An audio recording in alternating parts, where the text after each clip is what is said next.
All right, so we're back for session 6 of Scales of War. It's the Siege of Bordrin's Watch.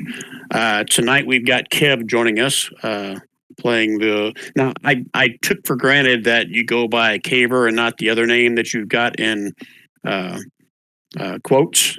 Oh no, yeah, he goes by Anchor. Okay, all right. So it's Anchor. I'll update your token somewhere during the night. So Kev's going to be joining us with a new character tonight. I do have a tie-in for him that feeds into the story. But before we do that, I'm going to do a little recap of last session. And before that, a whole recap, not really a recap, but more of a why are you here synopsis for Kev and anybody else that maybe feel like they're still lost. So in this module, this is a 4E module that I've converted to 5E. The whole premise of this one is there is a giant wall that goes across 2 mountain peaks that cuts off the east side from the west side in the area of Roshaban. This giant wall is called Bordrin's Watch. Over the eons, there have been hordes of orcs that have tried to breach this wall to get over across the mountains into the east side, into Roshaman, but Bordrin's Watch is always held. Now, for those of you that played in the Spelljammer, module with me, that is now canon as well. So at the end of that module, there were these giant roots of crystalline vines that shot up out of the earth and were basically draining the whole planet of Toril of its resources and was on the verge of being destroyed. Except the heroes, the adventurers, stopped that from happening. But when they stopped that process from happening, all these crystalline vines that were erupting out of the earth basically turned to like dust or ash and just collapsed. Now, in the aftermath of that, there were hundreds of these caverns or caves went into the deep. Most of them caved in. Some of them didn't. And this Siege of Bordrin's Watch has now discovered that there are numerous breaches under the mountain that the orcs have evidently found and are using to infiltrate the other side of Bordrin's Watch. So a call for help was put out by the local fortress town of Overlook, which is just on the other side of Bordrin's Watch, for adventurers to help try to figure out a way to seal all these breaches underneath the mountain to keep the orcs from basically going around the Great Wall of Bordrin's Watch. You guys were part of one of those groups. There were 3 groups that were sent out to 3 known breaches. Your group headed towards the Monastery of the Sundered Chain. While there, you discovered or found, basically saved, if you want to say that, Kalad, the dwarf here in the middle here.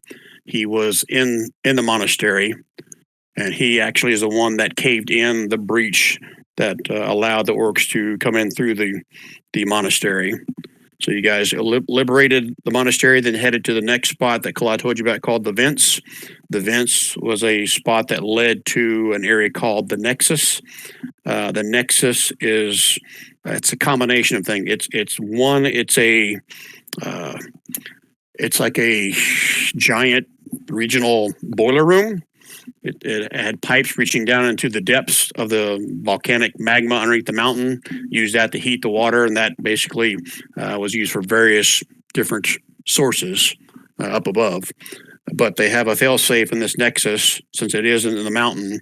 It kind of forks off into all different kind of caves and stuff. But if you guys can get to that nexus, there is a way to basically flood all of these caves that you're in to prevent any of the orcs from using these breaches in these caves to reach this area.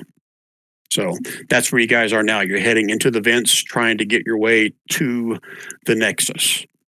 Okay? Now, spoiler alert, you guys are going to meet Anchor in a minute.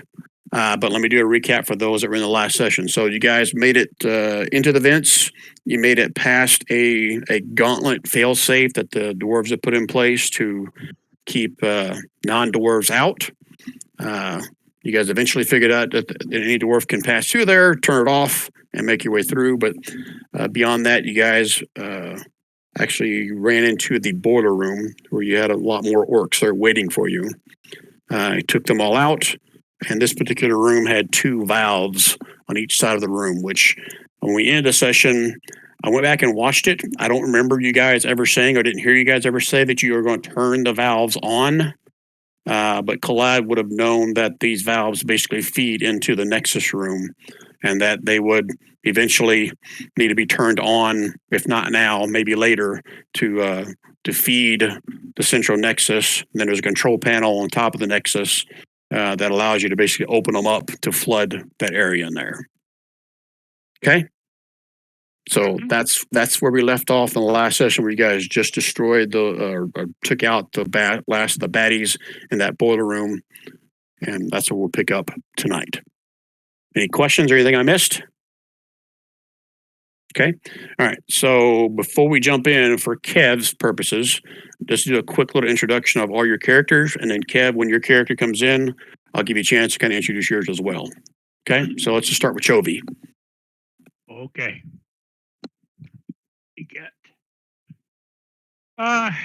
So Chovy's a half-elf barbarian. He's got some really cool kind of scars on him that give him a little extra oomph. But he's got a real serious addiction to fish. Not necessarily to fishing, but to fish. So if you're ever hungry, he's always got a snack. He's always got a little bit in the pockets, a little, nicely aged anchovies in the pocket, probably fairly ripe. Don't stand behind them. Don't stand downwind. He used to be part of a local lodge, and after his initiation, he was sent out into the world to learn something new and worthy to bring back to the council. He's not the sharpest tool in the shed, but he does have a heart of gold, and he will do anything to help his buddies. So that's the Chove. Heart of gold and pockets full of fish. Yep, pockets full of fish. At least he's calling it fish, is what I understand, right? It might not be fish, but that's what he calls it. Yeah. He's just making fish sauce. Mm-hmm. I don't want to think about fish sauce in Chovy. Pate. It's pate. All right, next up, Rob, if you want to introduce your character. Sure. So Luca is a College of Creation bard, Githerazi by race, and he's got a lute that he uses a lot, and he likes to play really a lot of AC/DC for the most part. When he's casting his spells, he likes the thunder the thunder spells and that kind of stuff. Okay. Next up, Wayne. Yeah, so Kalad is an NPC. He's a dwarf. He's got a pretty wicked maul that he carries around. But you notice he's pretty beat up. He's been cut up quite a bit, and his beard has been kind of crudely chopped off, mostly from his face. He is actually a survivor of the orc attack on the monastery of the Sundered Chain. The party found him there. He is a pious worshiper of Moradin, so he's basically a paladin of Moradin, and he's deeply committed to stopping the orc menace. That's it. Okay. Thank you, Wayne. And next up is Rich. Potter is a kind, gentle soul. Basically almost full orc. Gloomstalker ranger. He likes the fact that he can be invisible to those with ultravision and dimly lit rooms, and puts that to really good use. He's basically a scout that relishes in the ambush. An all-around nice guy. When you say relative to the ambush, you mean ambush of yourself or ambush by you? Well, hey, I didn't get to the point where he likes to attract arrows or arrows. I'm sorry. Very I didn't mean to cut you off. It's okay. He's working on that relationship. He doesn't understand what makes him such a arrow magnet. But the fun part is, even when he's stuck with multiple arrows, he just keeps going like the ever ready bunny. Yeah, he just likes to be pricked. Yeah, he does. Multiple pricks, the better. Oh. He's good with this. He's an orc. Downhill fast. What are we like? 1 minute, 45 seconds in? Okay. All right. There we go. Okay. Anything else, Rich? I'm sorry. Didn't want to cut you off. No, we're good. Okay. All right. So I will move you guys to the map that we left off in, and shortly thereafter, we will meet Kev's new character. I just can't remember what freaking map were you guys on. I think it was this one.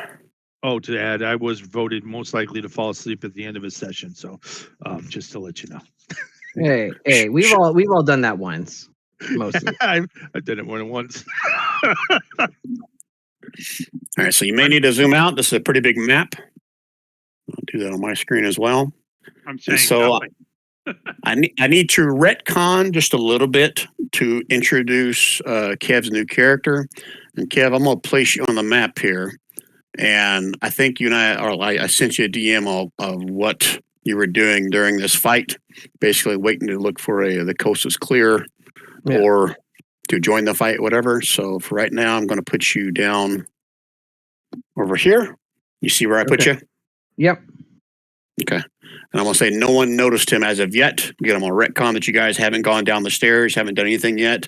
Oh, yeah. In the last session, you guys also noticed there were these rather large looking beetles that had like flames in their eyes and these glowing carapaces, along with a few dead ones lying on the floor over here that have arrows stuck in them.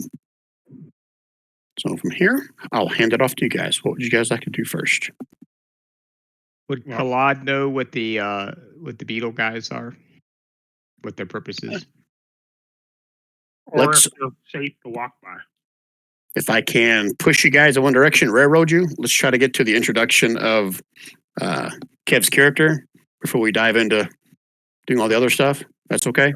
Should Chovy just yell, "Holy fuck, there's someone over there." So I guess, Kev, technically I'll leave it up to you about when you want to reveal yourself to these folks. And I will help fill in the blanks if you feel lost about what we've talked about for your backstory here. Yep. Let me just pull up that backstory.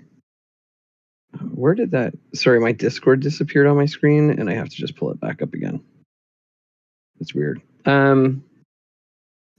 I mean, if someone's yelling like "Holy fuck, there's a person over here," he's probably gonna respond. So if that's what you're doing, yeah, that's what Chovy will do. Guys, there's someone over there. Hey, just me. Whoa. And Friend or foe? well, friend to most, foe to some, if I'm being honest. But you look like a friendly bunch, so probably friends. You like fish? And Well, we're not friendly to orcs, says the orc. And whatever that good, damn thing was. a bit of self-loathing. That's always good. I got lots of that. Fish. I spend a lot of time eating fish. They're for some, not for all. Okay. And sort of as as he comes, I assume he's hiding behind something. That's why you didn't see it.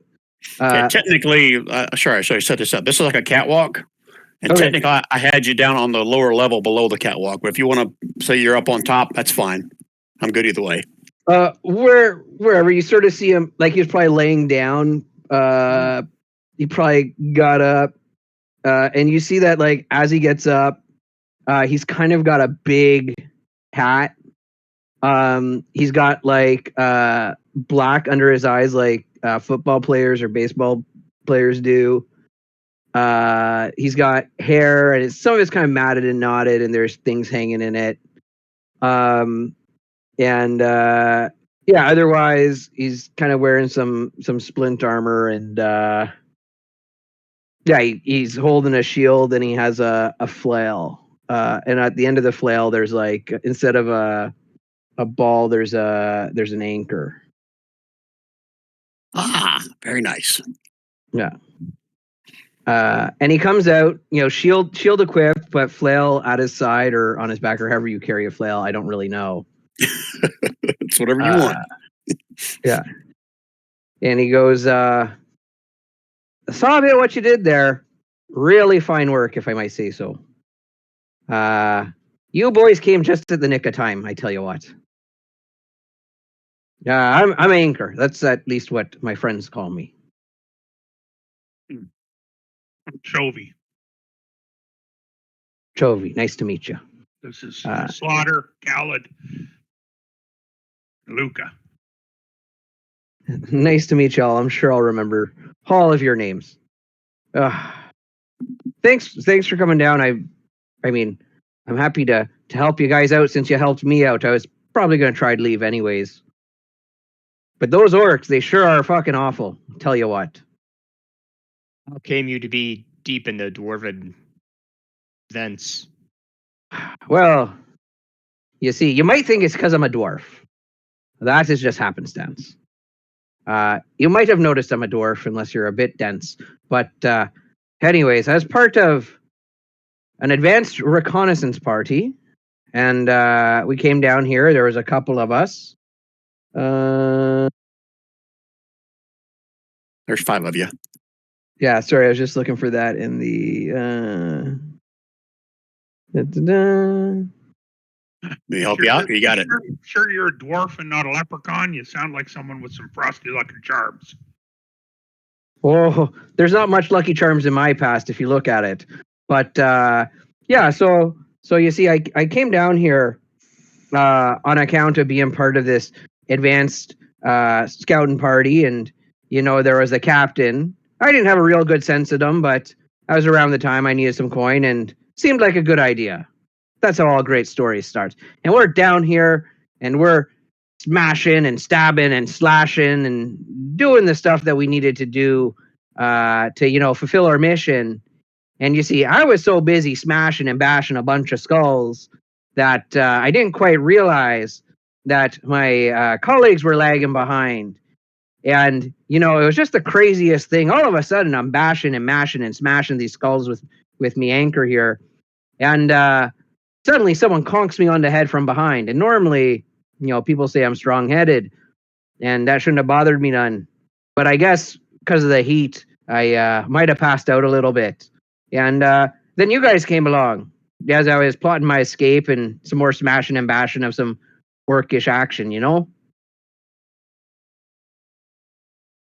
You'd add a couple things to your story there, Kev. One, this group has been together for a long time, so you guys know each other well. Okay. So you weren't like just recently hired. They evidently got stories of fighting a black dragon, and that's part of the reason why they got this particular job. And the other two got sent to the other areas. So then he would have said, we were the absolute bestest of friends, no closer, as in all of their wedding parties, even the ones who weren't married.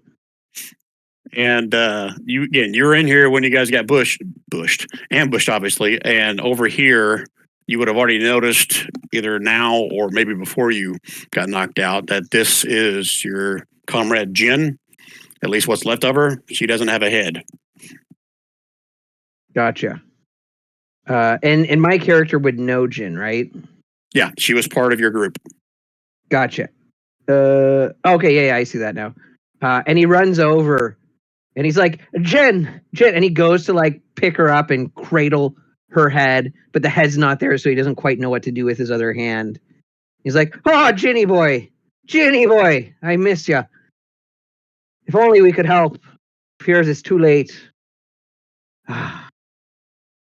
Her husband will miss her for sure. And as he kind of like runs across, you might notice that kind of strapped to his leg with some like leather bands is like a wooden dowel. But it's just strapped to like his shin. So it's like under his knee, above his ankle, and it's just strapped there. Yeah, and he kind of like, mourns for a moment and says, we're going to get those bastards. And he swings this flail around mightily. And yeah. All right, so meta-wise, he's a dwarf fighter, right? Yeah, meta-wise, I'm a dwarf fighter. Okay. All right, if there's any more introductions or roleplay, have at it. Otherwise, we can get back to what you were asking before the character introduction. Man, Don's not here, so let me get rid of his token. Yeah, I was just asking if Kalad or maybe Anchor would know something about these insect guys that are scuttling around doing stuff. Let's see here. Who would have background in this? I'll let Collad and Anchor both give me a history check with advantage, since you're both dwarves. If anyone else wants to make me a nature check, they can. Just trying to figure out what they are, right? Sorry, you're trying to figure out what the things on the dead things are? These are the some of them are still alive though, right? I thought you said. Correct. Yeah, there's three of them that look like real tokens are alive. The ones that look like flies are dead. We need to know if they're a threat. Ah, gotcha. Yeah, Kalad 13 was what his best roll. That was with advantage? Yeah. Oh, yeah, you rolled twice. Okay. All right. Nobody else wants to roll? Oh, I'm just doing that. Okay. You spent too much time out on the boat or something. Well, Yeah. Slaughter pulled the big nature out of his butt, so. Okay. Slaughter, you actually seen some of these back in your early days. These are fire beetles, and I'll give you a little bit more than that if you're trying to figure out the threat level of these things. So hold on one second. Let me see what I'm going to share with you.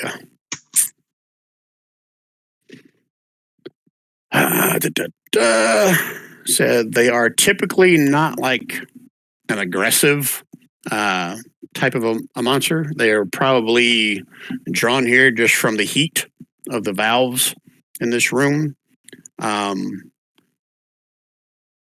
Typically, these are giant fire beetles with a 22. You got to know exactly what they are. So these particular fire beetles, if you kill one, they basically erupt in a small little fire.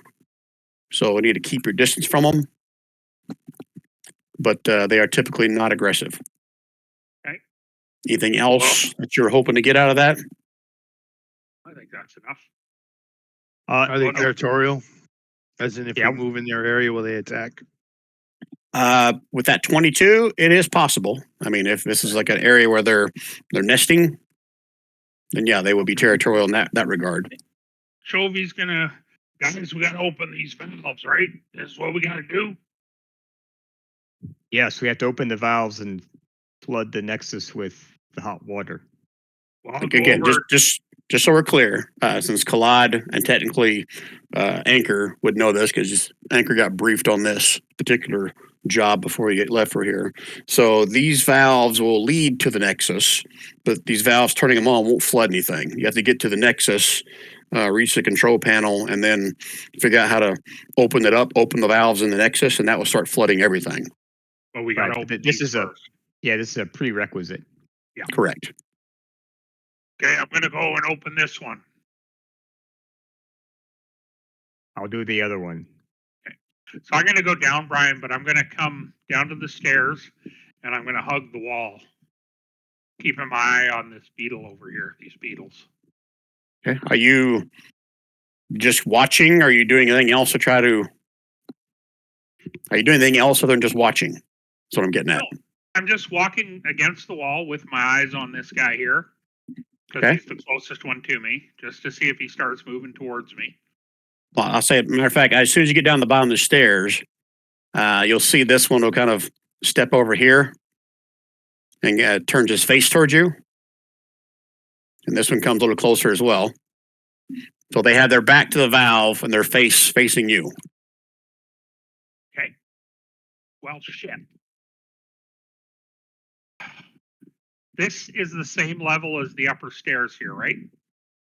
This is the catwalk up above, but there is, this stone floor is underneath it. Oh, for sure. See what I'm saying? For sure. Yeah, Okay. I do.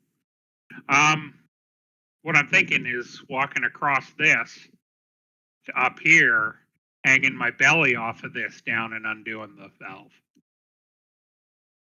So I think that is the route I'm going to take. Okay. So while you're doing that, Collide, you're on the other side over here and you're opening up the valve. I'm looking over to see what he's doing. I'm going to wait and maybe open it when he opens his. You can't see Chovy because, again, this is a lower section where you're standing. Okay. This is an upper section. That makes sense? All right.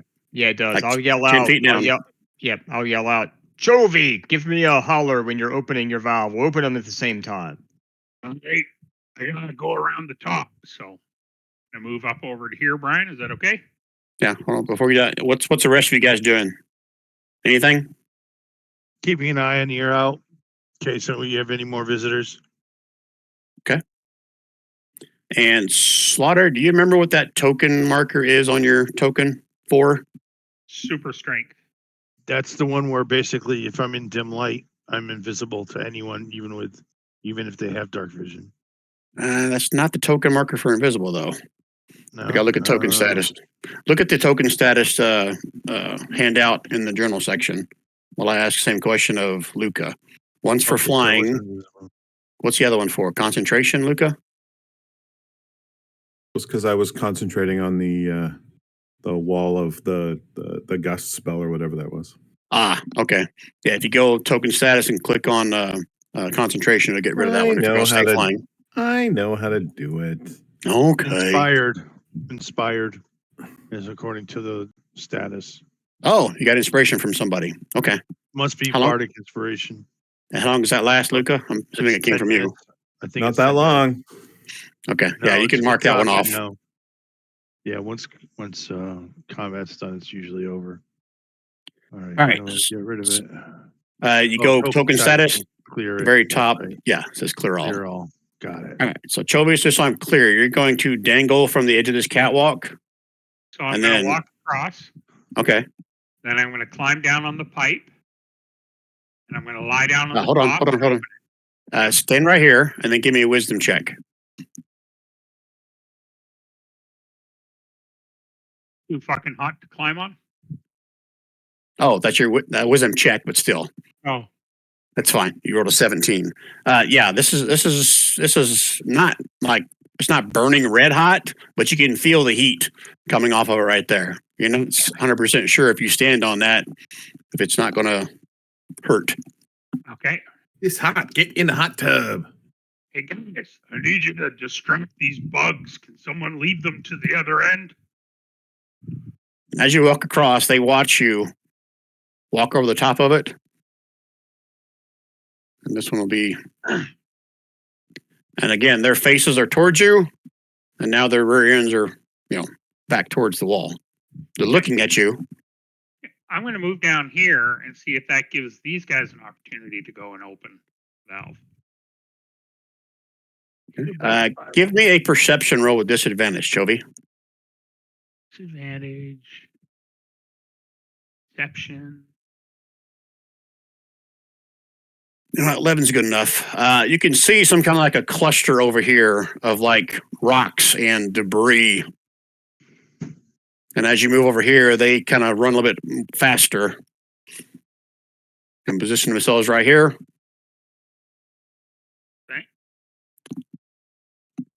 Slaughter, do you want to go try and open that valve while the bugs are fixated on me? Sure. I'll give it a run. Yeah, Anchor would come up and just smash some bugs.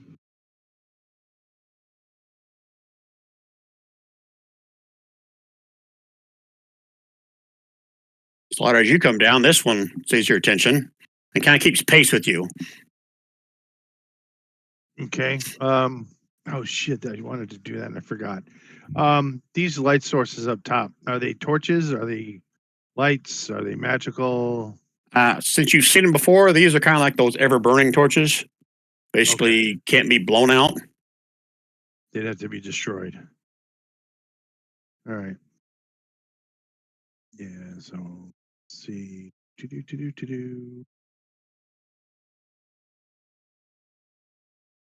All right. I'm just going to keep moving and see what happens.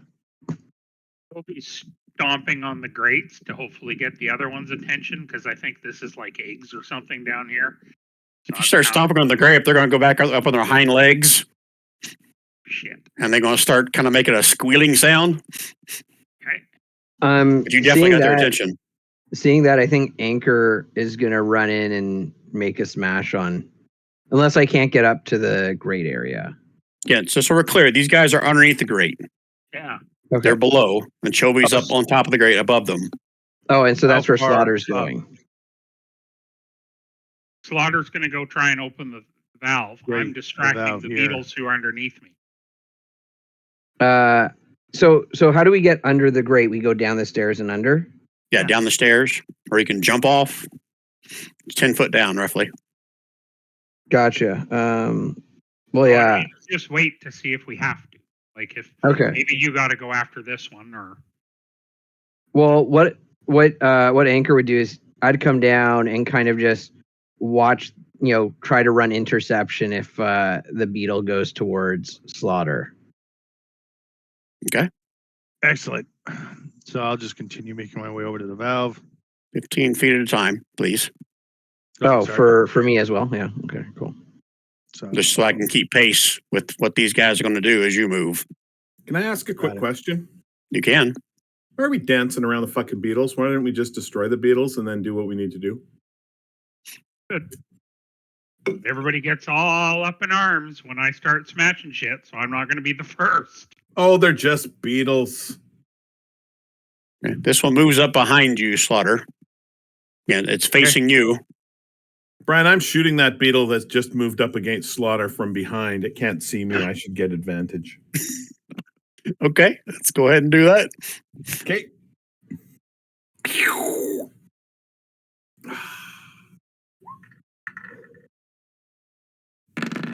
That's cold damage. Oh, I see what you're trying to do tonight. I'm not an idiot. I got to look this up. Not to be meta wise, but Brian, if they're from like standard 5e, that doesn't matter. They're not from standard 5e. Oh, okay. This is a 4e module. Oh, okay. I know they're 5e equivalent. So we're not doing meta knowledge here. My monsters are sometimes different. So it hits and it reels back. Looks in your direction, Luca. And now we can roll initiative. And because I hit, his speed is slower. We slowed? Yep. Okay. He is now slowed, reduced by 10 feet until the start of my next turn. Okay. Give him a token marker. Why is that not letting me? Everybody in? I'm in the air. Hang You on a realize second. that, right? For some reason, I'm having some difficulty. So this is initiative with advantage. Man, crap initiative. Okay, everybody in? Yep. Okay.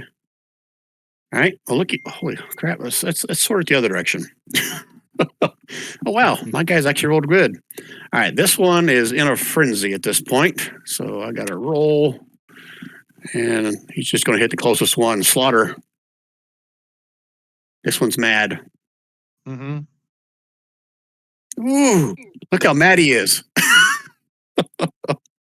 And it starts making a chittering sound. And these two are going to retreat. They've got like their heads down towards the ball. The carapace is sticking up and looking like somewhat of a defensive stance. Looking at you, Chovy. Anchor? Cool. So Anchor is going to come up 1, 2, 3, 4, 5, 6, and he's going to throw a hand axe at that beetle. And don't roll a 1. Well, I make it a habit to do that, so you might be in trouble. 15. That hits. And you guys watch as it hits, it erupts in a plume of fire. Slaughter, give me a dexterity save. That's my favorite kind of save. No, it isn't. You can do it. No, I can't. Okay. And you're just going to take a little bit of fire damage. Oh. And I say little, I'm not kidding. 1 point of fire damage. I need to do a shift click for my recording screen. Okay. Anything else, Anchor? Seeing that, Anchor's like, there she blows. All right, Slaughter. All right. So he's dead. I don't need to worry about him. I'm gonna make the 10-foot step here. Oh wait, I picked up my javelin, so I have my javelins back. I'm gonna take a couple of shots here with at this bug with my javelins. Oh, attack us. Number 1. Nope. Attack us. Oh, wait, Definitely no. misses. Hang on. That shouldn't be doing minus. I forgot to turn off Great Weapon Well, Master. So let me do that again. Even if it wasn't minus, an 8 would miss. Oh, I know it was gonna miss. He was gonna miss. Correct. Javelin number 2. That's gonna hit. That's the same one? Yes, attacking the same one. Okay. He watches that one hits and a little poof of fire as it falls down and rolls around its back, just like the other dead bugs up here to your north. This one lets out another chittering scream, and parts of this little pile of stuff are now on fire. All right. Third attack will be against the other one then, seeing as that one's down. Nope. I don't think 11's gonna hit. They're beetles, but that still misses them. All right. Now I'm done. Okay, Chovy. Chovy's just gonna go 10, 20, 30, and that's it for Chovy. Runs away. No, just walks away. Okay. Claude. Am I right that I'm too far down to really see what's happening on the other side? That is correct. Okay. You may hear All a I couple hear- hollers and stuff, but you can't see anything from there. I'm just going to yell out, "What are you doing over there?" And then stay where I am. Because I have no idea they're actually fighting, right? That is correct. Okay. Okay, Luca. How come those ones don't have an X through them? Is that because they're not dead? Because this freaking macro does not put an X in them. It darkens them out when they die. So they are dead. Okay. Yes. All right. And that one that's down south there is just sort of defensive stancing. You can't see them, but metal eyes, yes. I can see what I want to see. I'm in the air. Okay. Rob can see it. No. I'm in the air though, Brian. Like I'm not at ground level. I'm flying. Yeah, but this is like a stone wall right here, right? Yeah, there. Now you can see in there. No, but even if I was right here and I was flying up high above, I might be able to see him down there through the grate. But that's fine. Okay. That's fine. 1, 2, 3, 4, 5, 6. Okay, and then I'm going to go low enough that I could get a straight shot at him, and I'm going to hold my action. If he approaches Slaughter while Slaughter tries to turn the dealie, he's going to get blastified. Okay. With the Ray of Frost, the same spell I cast in the last one. Okay, Anchor. I'm going to move forward. 1, 2, 3, 4. And can I use a free action to grab my axe out of that? You can pick up your axe as a part of your move action. Yeah. Okay, cool. 1, 2, 3, 4, 5, 6. And I'm gonna throw 2 hand axes at this guy. Wha-cha. 16 and 11. Well, Yeah, so one that hit should it. be at advantage, but Yeah, the first one hit it, and the first one was enough as it erupts in a small little flame as well. okay, then I wouldn't have thrown the other one. I'll just hang it in my hand. Yep, I gotcha. Okay. Now let's make this flame a little bigger. And then we can be out of combat. Poor little giant fire beetles. And now this whole thing is engulfed in flame. And Anchor, give me a perception roll. Oh, I'm very good at this. Yes, perception. I can do that.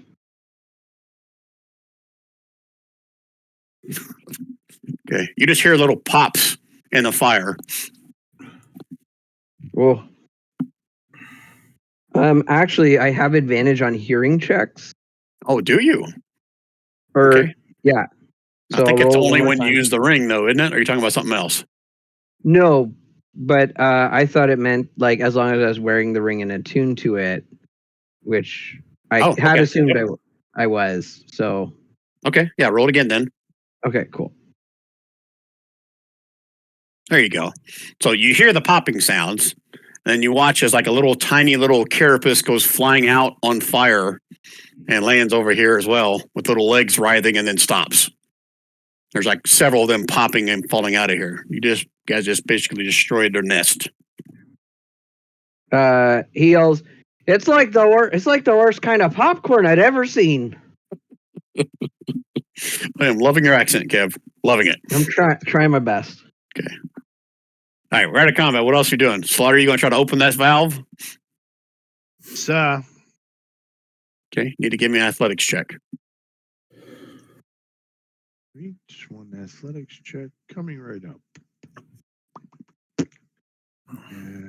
Athletics.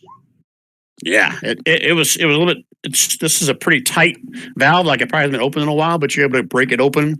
And as you do, you hear a big whoosh sound, and the heat that you can feel radiating off of this slowly starts to kind of fill the rest of this pipe to the north. Was it Okay. like a tiger? Like a what? Like a tiger? Like a tiger? Tight like a tiger. Hey, I want to do some harvesting too when we get a chance here. Ah, okay. I Does, forgot you took that, didn't you? Yep. does Kalad hear the other one open? And then go ahead and can he go ahead and open his then? I'm going to assume that someone's probably going to shout over back to you since you started the shouting earlier. So I'm okay with that. All right, I'll crank mine open as well. I assume I get the same response. Yep, athletics check first, please. And see Oh, how yes. strong Kalad is. Boy, I hope he's all right. See if it's tight like a tiger. Nope. Man, I'm rolling terrible tonight. You're just feeling a little under the weather, like you're just taking one too many beatings or something. You can't get the valve to budge. Okay.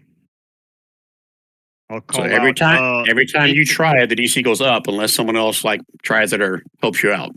need a little help over here. Toby's going to come give him a hand. All Are right. you helping or are you doing it on your own? I'm helping. All right. Should I roll So- again? Well, one of you can do it at advantage, or both of you can do it. I mean, I should roll. I have a +7 on athletics. It was just a really crappy roll. So I'll do it Go with for it. advantage, right? If he's helping. Yep, that's correct. Okay. Here goes nothing. Oh my! What the fuck? Man, Sylvia, you watch as he's getting all cocky. I got this. Just give me a little nudge here, and it's not moving at all.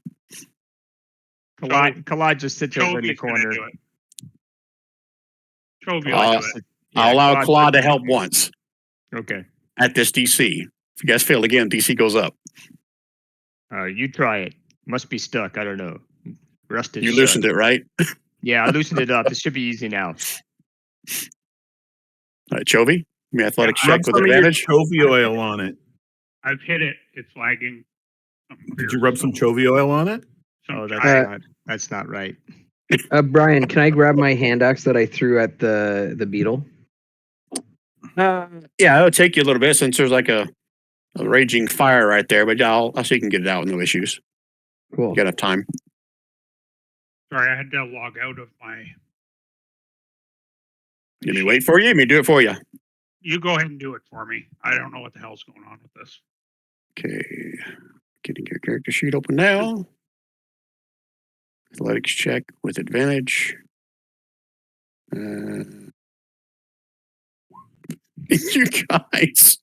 You guys suck. All right, so here's what I'm going to do. So we're not sitting there doing an athletic check all night. It's going to take you guys like 10 minutes to eventually get it to budge and open up. But 10 minutes pass as you guys are sweating trying to get this thing open, but you finally do succeed at it. Sorry, I'm out completely for a minute. Yep, and Okay. I see your rolls after mine. They were equally as shitty. Not really. You had advantage of a 20. right, fellas. So the valves are apparently flowing. I want Claude and Chovy, and you tell me if you're back in yet or not, Gary, to give me a perception roll with disadvantage. I'm not in yet. Okay. That'd be straight wisdom if I don't have skill and perception. That is correct. Yeah. Okay. Yeah, double 8. Disadvantage. So I'll do it now for Chovy. Ooh. Right, there you rolled good, Chovy. At disadvantage even. I haven't rolled higher than a 7 all night. That's pretty bad. Chovy, as you hear the first little gush or swoosh of hot water that flows through here, you hear an abnormal ping somewhere to the north. Red October. Yeah. A single ping. One ping only, Vasily. It's ping not only, in the Vasily. pipe. One. Slaughter, I'm not sure if that was you, but I could not make anything you just said. Sorry, I was mimicking the one ping Vasily line. For Oh, okay. October. Sorry. No need to apologize. Chovy's gonna tell Khaled, let's go up onto the landing and I'll tell him what I just heard. Would Khaled not know what that is since he's from here? I should, you would think. It's not necessarily something like that. It's more of a mechanical thing. So let me figure out how I want to rule this.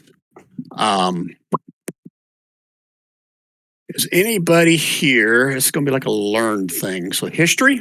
Anybody proficient in history? Claude is. Claude is.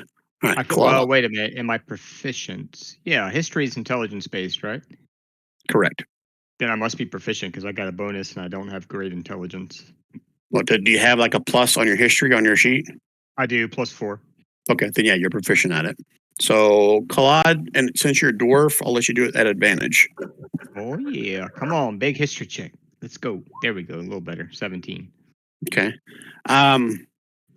Again, you haven't read a whole lot of stuff about plumbing and dwarves and their craftsmanship, but that didn't sound right. Normally, when you open up a valve, there shouldn't be any kind of like a ping or a crack or any kind of a noise like that. That could be signs of a breach or a crack or a break in the valve somewhere. We got a problem, boys. We gotta find the break in the line. Doesn't sound right.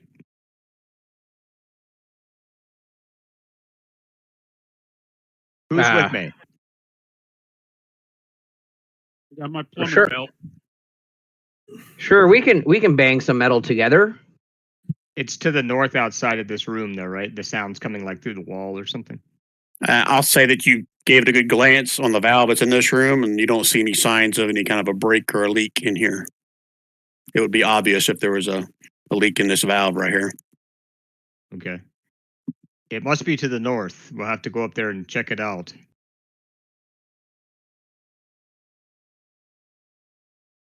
But I'm concerned that we won't get enough hot water to flood the Nexus if we don't make sure these valves are open all the way and working properly. Well, Khaled, do you know what's through these All right, doors? I'll take the lead. Khaled, do you know what's through these doors? Up here? Let me check my memory. Let me think for a second. Yeah, I think I shared with you guys last time that Khaled knows that or did I put this in your notes? Do you know this answer? Wayne, I don't want to speak for you. There's a shrine of Moradin, and then there's what was the other thing you mentioned? Is that maybe the control room or Like a barracks or a dwarf quarters? Barracks? Yeah, barracks. And So the Nexus. Okay. But you So don't we're know not in what order or where exactly, just somewhere north of Yeah. here, those things. Gotcha. I don't know exactly. It could be a shrine, could be a barracks, could be the Nexus itself. We'll just have to check it out. Okay. Do we need to do anything else in this room as a party before we move on? I think Well, Luca wanted to do some harvesting. Oh, right. Okay. I can wait. Okay, 1 second while I pull up my harvesting thing to see if I have something Well, first, give me a harvesting tools check, Luca. With any particular stat or just with my proficiency in the harvesting tools? Just with your harvesting tools. Okay. Just because it asks me for the input value. Oh, it's asking me for an input value. I think it's whether it's your wisdom or intelligence. I'll let it be your choice on those two, whether it's book read or it's real world knowledge. Well, I want it to be charisma. Oh, I don't know how learning All right, I'll something do like wisdom. this will be charisma. I'll do Okay.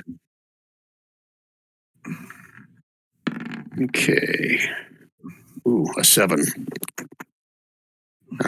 Okay, 1 second while I look up anything that has to do with fire. All right, while I'm looking this up, guys, discuss whatever your plan is next, if you would like. So, guys, it's the first time I've used harvesting. Obviously, I am not good at it, so I will not slow the group down again with it. It's first time for everything. I'm assuming you were trying to harvest something to do with their fire ability. Is that correct? Yeah. Yeah. Okay. All right.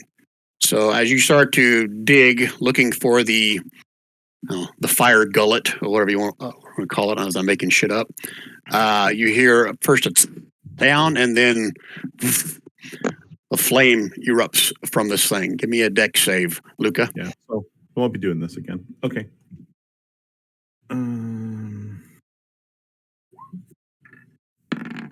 Oh, okay. You just take half damage as you cut into the fire gullet mechanism, whatever is inside of it. Ooh, look at there. You take 1 point of fire damage.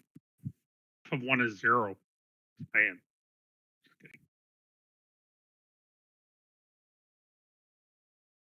And I'm assuming you're working on this one here that you guys most recently killed. Is that correct? Yep. Yeah. Okay. So you just singed your eyebrows off. You want to try that again on another one? Nope, you can put those handouts away. I won't be using it again. Okay.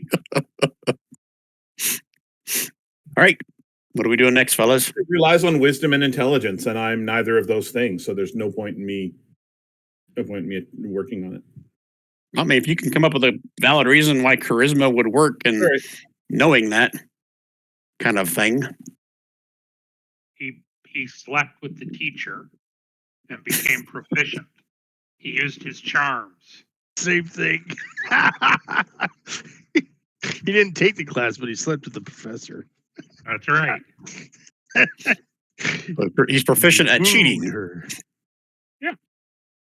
Okay, Slaughter. Get to the front of the line there, Sparky. That's my jab. It's my jab. I'm moving right along.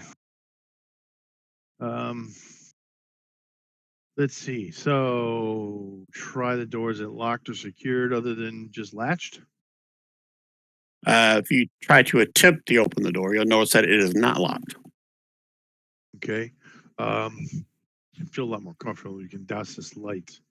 All right. I'm going to just crack the door to see if the next room is illuminated or not. Ooh, that's a good question. So let me look. Hold, please. I got to look at the other map. Standing by to stand by.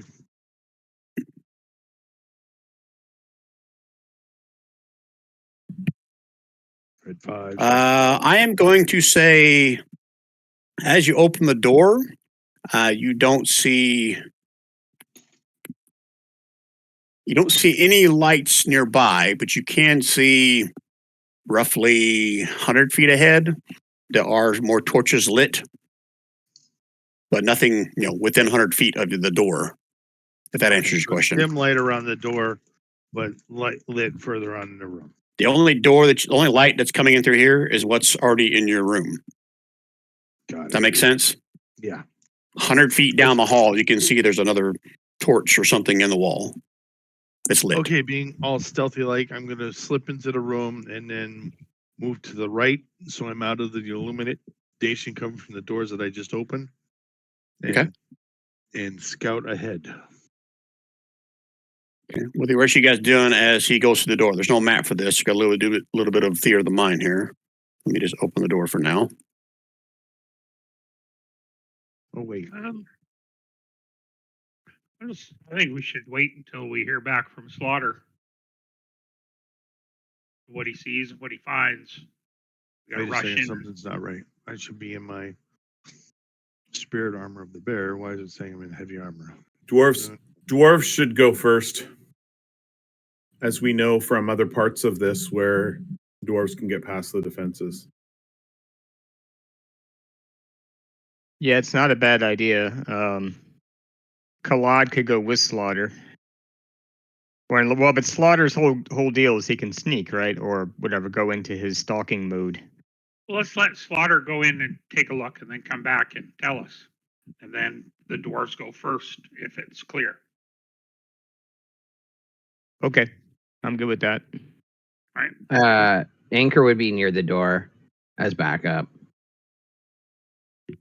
Okay. Those of you that are looking through the door, you can see that the light is roughly about 100 feet beyond the doorway. So as Slaughter gets in here, he's probably going to do his thing where no one can see him.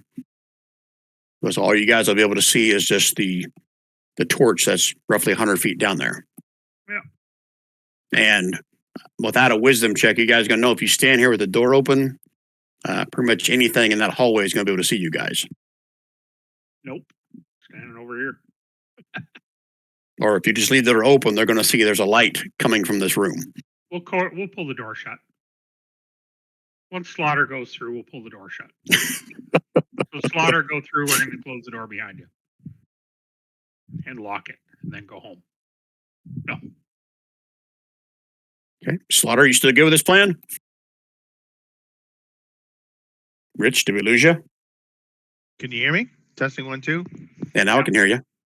Okay, lights are flickering here, so I was worried for a second. Okay.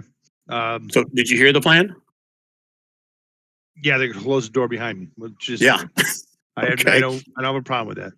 All right, I know we're still theory of the mind, but go ahead and move your token up here. Latch it as I walk through, then I might have a problem. I'll be reenacting the scene from Young Frankenstein. Let me out! Let me out! I was kidding earlier. Anyway, so I slip to the door and I shift over to the left or right, whichever side I'm closer to. So I'm in the darkness and I'm going to take a look and see what I can see. So move your token up here, Brian said.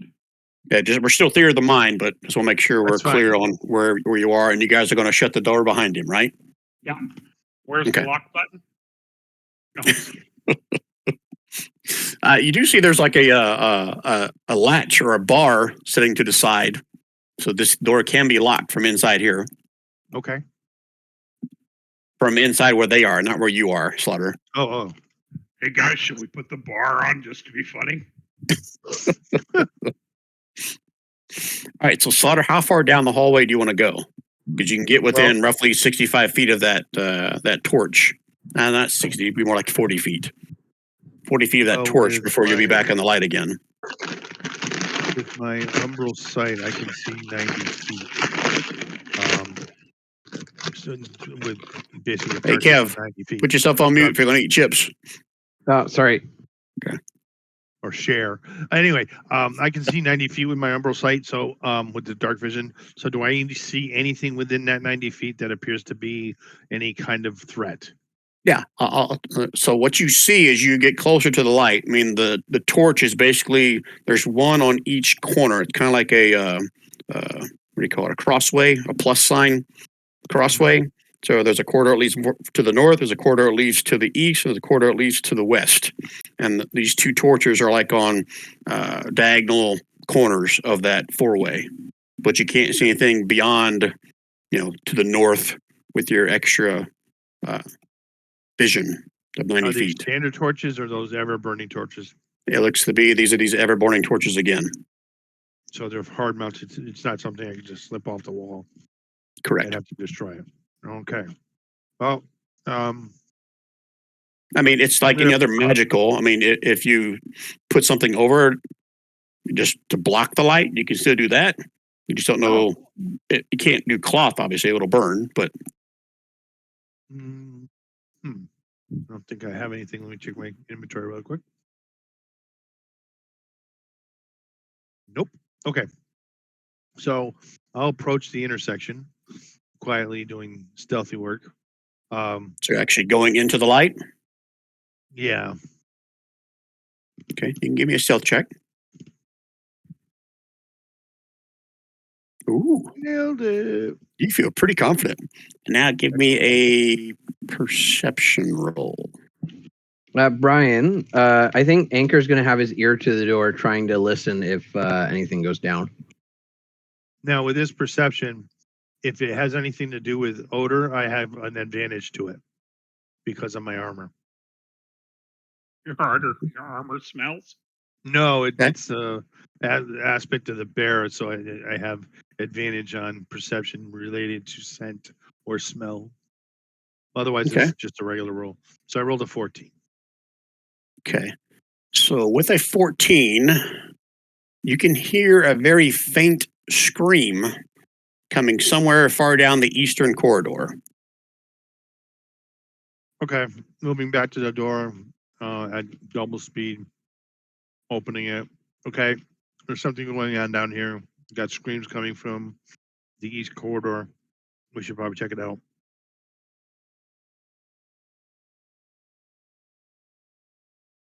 Okay, let's go.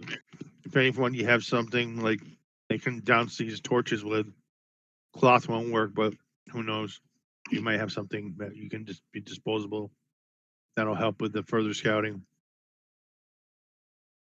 An Anchor or Kev, I don't want to put words in your mouth, but I can't remember if we talked about the fact if Anchor was faking being dead or if he really was knocked out during the ambush or after the ambush. 'Cause I that don't think will- we discussed. Okay, well, you decide. Were you faking being dead after you rolled your net 20 to come back alive? No, it's probably dead in that. Well, I guess unconscious. Yeah, we did talk about the fact that I retconned that you rolled a net 20 and came back to life during your death saving throws. But after that, Oh. from that point forward, would you have, just kind of played it cool and acted dead? Because the orcs were Probably. still in the room. Okay. Yeah, I probably would have been like plotting my escape. Okay. Then you would have seen the orcs and the cave troll dragging off your friend's assumed dead bodies to the north. So then I would tell them it could be one of Ulat's, Ranner, or Egger. I saw some orcs and some trolls grab them, drag them Well, in here. But that was part of the ambush party. Oh, okay. Yeah. Wait, so that's not who was grabbed? Oh, these are separate people. No, you guys got ambushed by some orcs, the Okay. ones that are in here that are now dead from this party, and a cave troll. Okay. But a cave troll and some of the orcs took some dead bodies and then headed north. Okay. That makes I sense. have a cave troll. Yeah. I was about to use that same Boromir quote. Very good. Just They took some of the bodies. I don't know what they're doing with them. Well, so one of the bodies is screaming, it seems, so maybe we should get a move on. Okay. Well, Claude would Opa. be already. Claude would probably already be running through the door because he wouldn't stand the idea of orcs desecrating a body in the dwarf hall, I guess. I'd be following close behind. Leave Alright, one for me, Claude. As I run behind. Okay, so I'm clear. We all running towards the screaming? At least to the intersection. Yeah. And then I'm going to take another here, and then I'll point the way that the screams were coming from, and check out the lighting situation in the hallway, in the passageway. Yep. 1 second. I got to check the other map.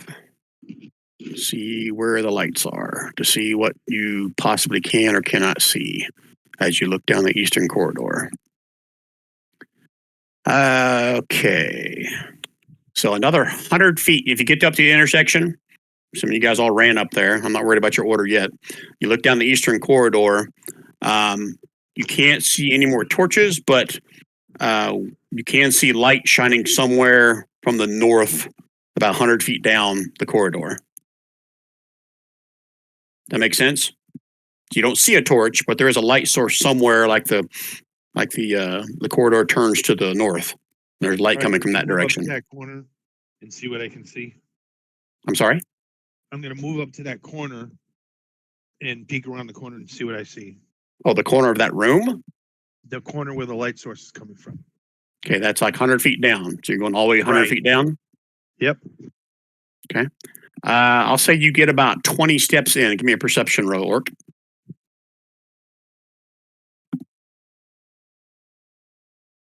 Oh, that's not good. Okay. Now, um, You take about 10 more steps and you can see an orc standing there looking to the north. Doesn't notice you yet. hmm. You can see him in the What light I live for him. and looking to the north. And how far away from him is he? I'll say right now you're about 80 feet. He is in the light. Assuming that he has 60 feet of dark vision, he probably can't see you. No, if he's using dark vision, he can't see me at all. If I'm in the dim light, excuse me. Let me see. It's not going to give me enough movement. Excuse me. Sorry. So even if I dash, it's not going to give me enough.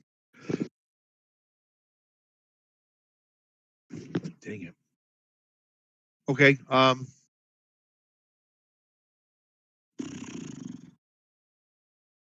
There's the single orc. Well, I can move 40 feet closer with my dread ambusher.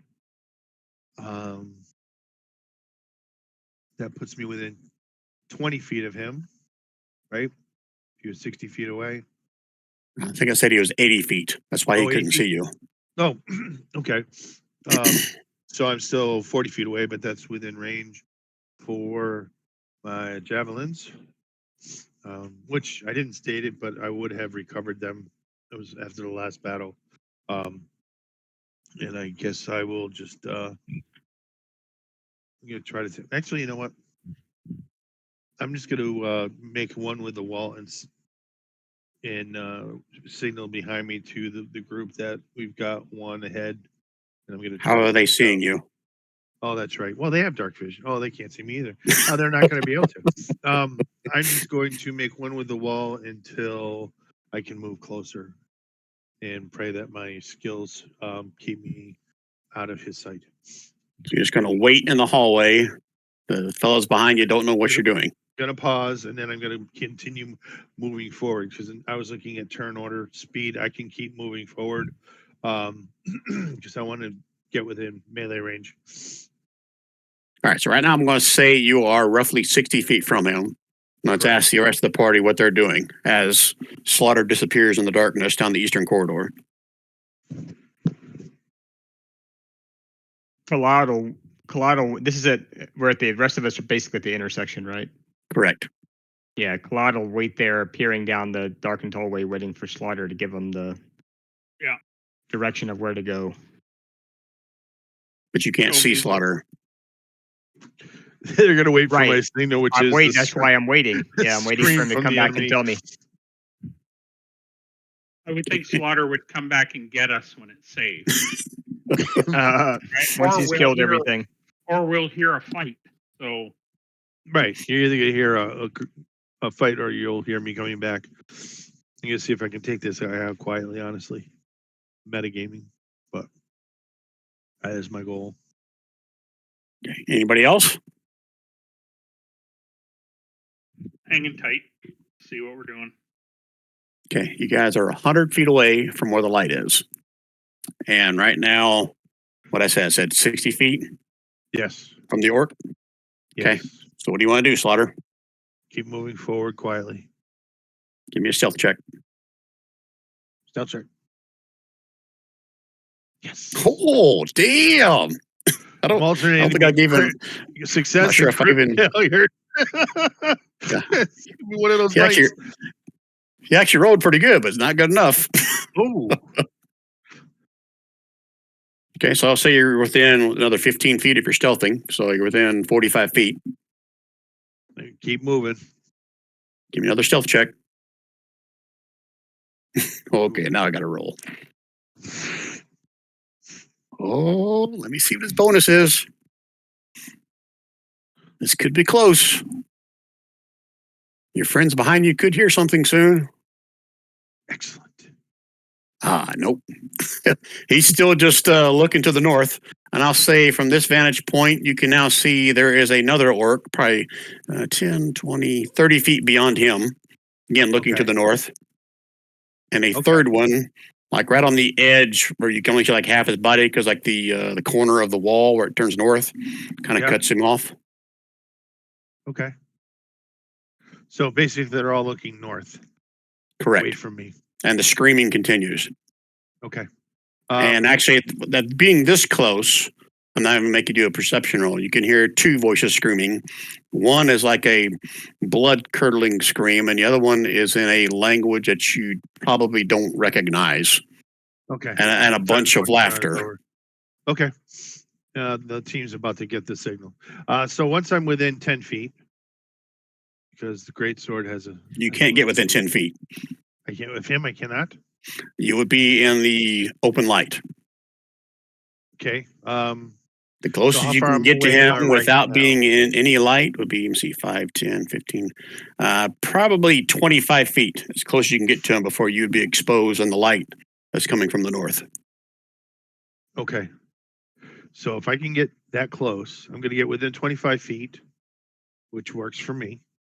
And then I'm going into ambusher mode, which gives me 40 feet of movement in one sight. So hopefully I will catch him by surprise, and I'll be able to take the first action and Hassan chop with my sword of destruction. Okay, give me That is a my goal. wisdom check real quick. Rich, Slaughter. One wisdom check coming right up. Where is it? There it is. I know this is Slaughter's normal mode of operation, but if you run in there, you heard a bunch of other laughter amongst these screaming. There is more than just this 1, 2, or 3 orcs. But how far north is that? That's over 90 feet away from me, right? The laughter didn't sound that far north of where Oh. these orcs are. So it could be either the east, Relatively west, or close. okay. Then I'm not going to do that. I'm going to go back to the party and give them an update. And I misunderstood. I thought it was coming like farther to the north, and that's why all these No, orcs were looking It's north. it's relatively Okay. close. Okay. And so that intersection where he's standing, was the screaming coming from one specific direction that I could tell? Like east, west? It was reverberating off the walls all around Right, that's this what orc. I figured. Okay. So I'll go back and say this is a situation. Got 3 orcs in the open, 1 at the intersection. Could not determine whether it was east or west from the intersection. There are definitely bodies being tortured. There's evil laughter, horrible torture screams. There's no way I could take out all 3 stealthily, and there's definitely a lot more up there. So we're going to need to approach as a group. I can still take out that one. I should be able to take out that one stealthily, but the other 2 are within 90 feet of that spot. So The other 2 orcs were within 30 feet of that first orc. 30 feet of the orc. Okay.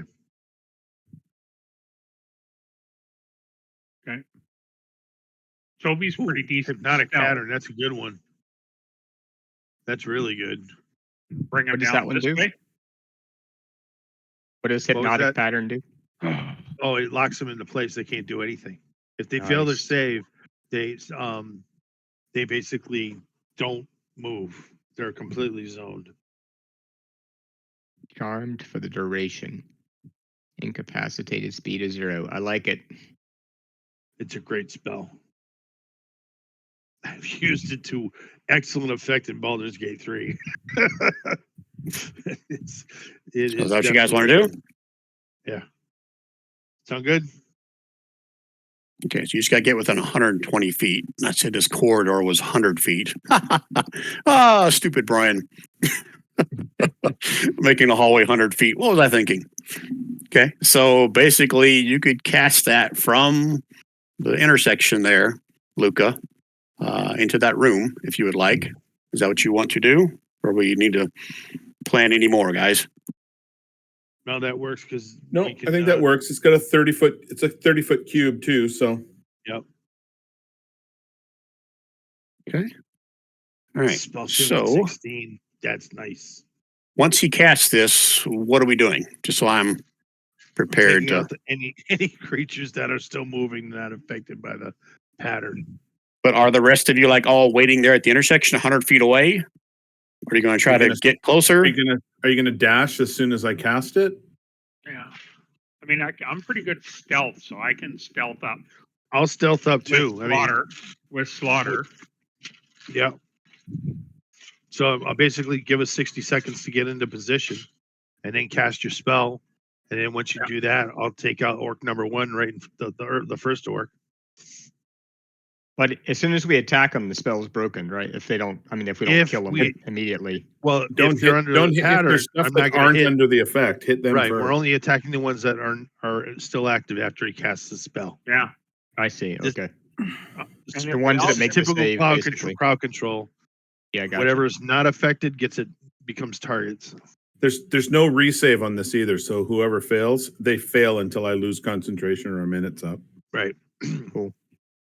And just so I'm clear, is it like a constant little area of effect or is it like an instantaneous thing and that's it? No, it's an instantaneous thing.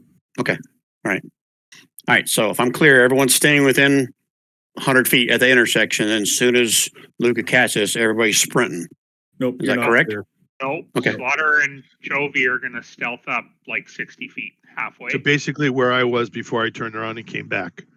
Yeah. Okay, but So Slaughter we're can gonna get a be little in- bit further because he has that special way of staying invisible. As long as you stay more than 60 feet back from where the orc is, you should be fine. But he still makes perception checks on you, Slaughter. That's fine. Okay. All right. So if you get within 65 feet, I'll go ahead and allow that. Slaughter and you guys Chovy. can still. Yes. Chovy, make a stealth check, please. I actually expected that to be reversed. I expected you to pass and me to fail. So that's not. All right, we'll roll this out in the open. Oh, wait, there's more than one. There's two of Right, them. there's two. Oh my gosh. Thank They you, seem Lord. enthralled with whatever the screaming is coming from. Okay. And Yeah, at this point, Slaughter, you heard the screaming before. This time, the screaming sounds to be of a different pitch, different person, different creature. Okay. So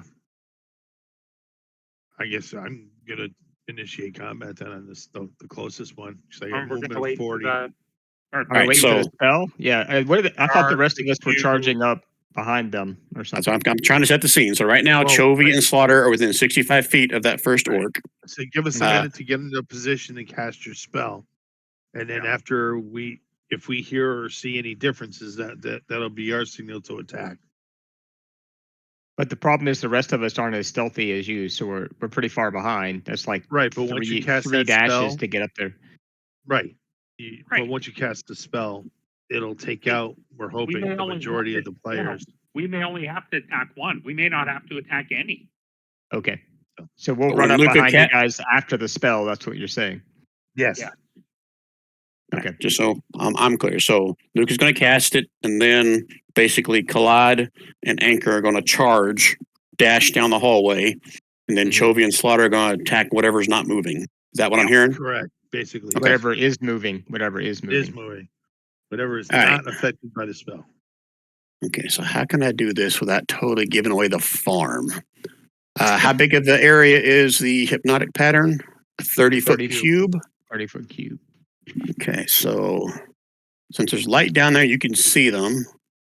And you can 1, 2, 5, 10, 15, 20, 25.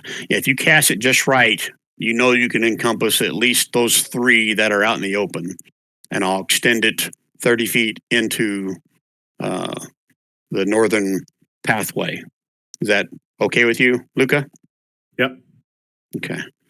All right. So I'm trying to prep this map before you guys come over here. So Keep in mind, bear with guys, me. that the other guys that are doing the torturing won't notice that that those guys are enthralled. Correct. So that's hoping that once these three are taken care of, my next hope is that we're going to be able to determine which direction the screams are coming from, east or west, and that way we'll know exactly which way to launch our attack and free the torturees. Okay. So let me do their saves, Torture and then round. we'll do turn orders to see who gets in there first. But let me do my saves for my guys, and it's a wisdom save probably. DC 16. Okay. All my wise orcs. Ooh. Ooh. Oh, All right, one saved. All Is right. that So the closest one? the closest one to you doesn't seem to be phased by it, but they notice something, right? It's not like it's an invisible thing, correct, Luca? But the other two fail, and they are paralyzed, right? Basically. Yep. Okay. Incapacitated. Incapacitated is technically the term. Okay. I'll make sure I pick the Pattern right one. appears for a moment and then vanishes. Each of the failed save people are incapacitated, has a speed of 0. Wow. No, I just found out today. I don't have incapacitate as a token action, Gotta be kidding me. so I'm gonna mark them as paralyzed for now, but they're incapacitated. I have yet to roll above a 4 for initiative. This is insane. Okay.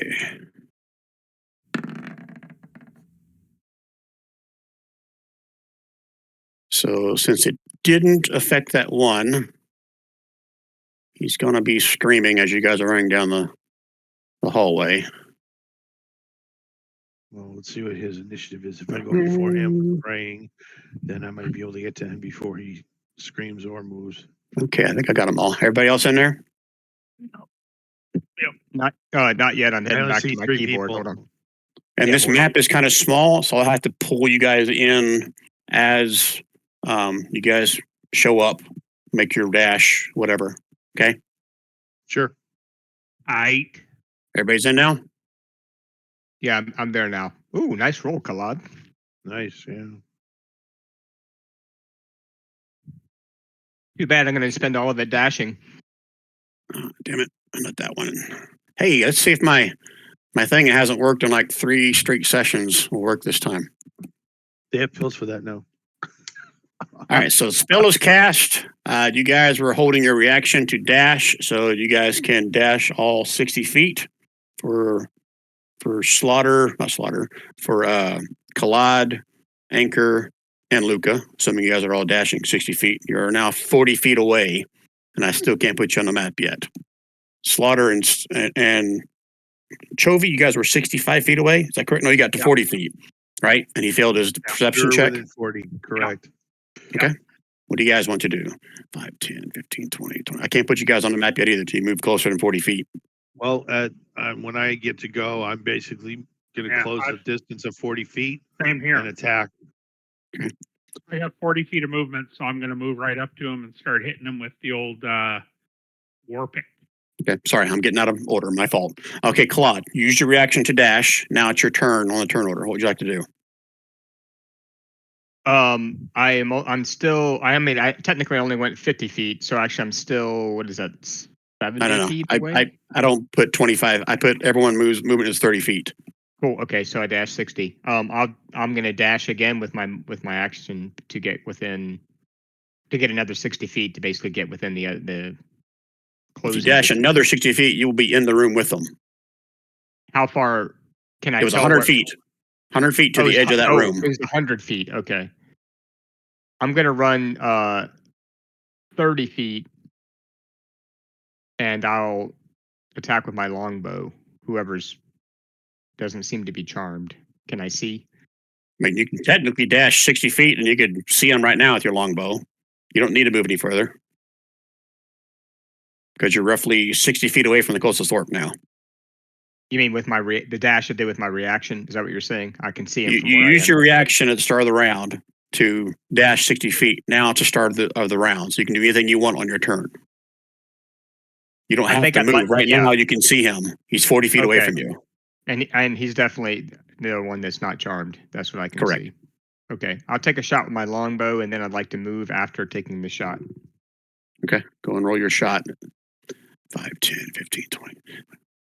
Sorry, for some reason I have advantage. Basically, once someone gets within 30 feet of this first orc, I'll drop you on the map. 17. 17 hits. And that's the one that is yelling and screaming something in orcish to the north. Okay. And then I'd He's like to already move. yelling and screaming? Or I thought when The closest one is, yes. Okay. And then I'd like to move another 30 feet, which is, I guess, 90 total from where I started. If you Okay, so you're count basically the 10 reaction. feet away. Do you want to be into the room? Because if you move that far, you'll be 5 feet into the room where you'll see everything, and everything will see you. Yes, because Or you want to use ultimately Here, let me do I'm a this. melee. Yeah, I'm a melee fighter, so I need to get in there where I can use my maul anyway. So So I'm going to put you where that another 30 feet would put you. okay. And then we'll move the map. You guys won't see until I drop you in there. So the other mind for the rest of you. Am I the only one in the room right now? Technically, you run by Chovy and Slaughter. Okay. So let me do a shift click for you. I don't know. Yeah. Hopefully I got the lighting set up. Can you Yeah, I see can see. everything? Like you're even in walls? Did I Yeah, screw up pretty again? much. I can see everything. Okay. This map, it doesn't really matter. Yeah, I mean my dark vision is out to I think 60 feet anyway, right? Well, So- this room's all lit up. Oh, it is. Okay. Yeah, I can see So- everything. So right there is another 30 feet if you want to go that far, or you can retcon and back up a little bit if you choose to. Can I back up maybe 10 feet? Sure. Right at the edge of the map, basically. Yep. All right, I'll move myself then. There we go. Okay. And as a free action, I can yell out, right? Correct. Okay. This guy, I know what this guy is up here in the top that I'm picking. Yeah, from that vantage point, you can see it. That's the cave troll.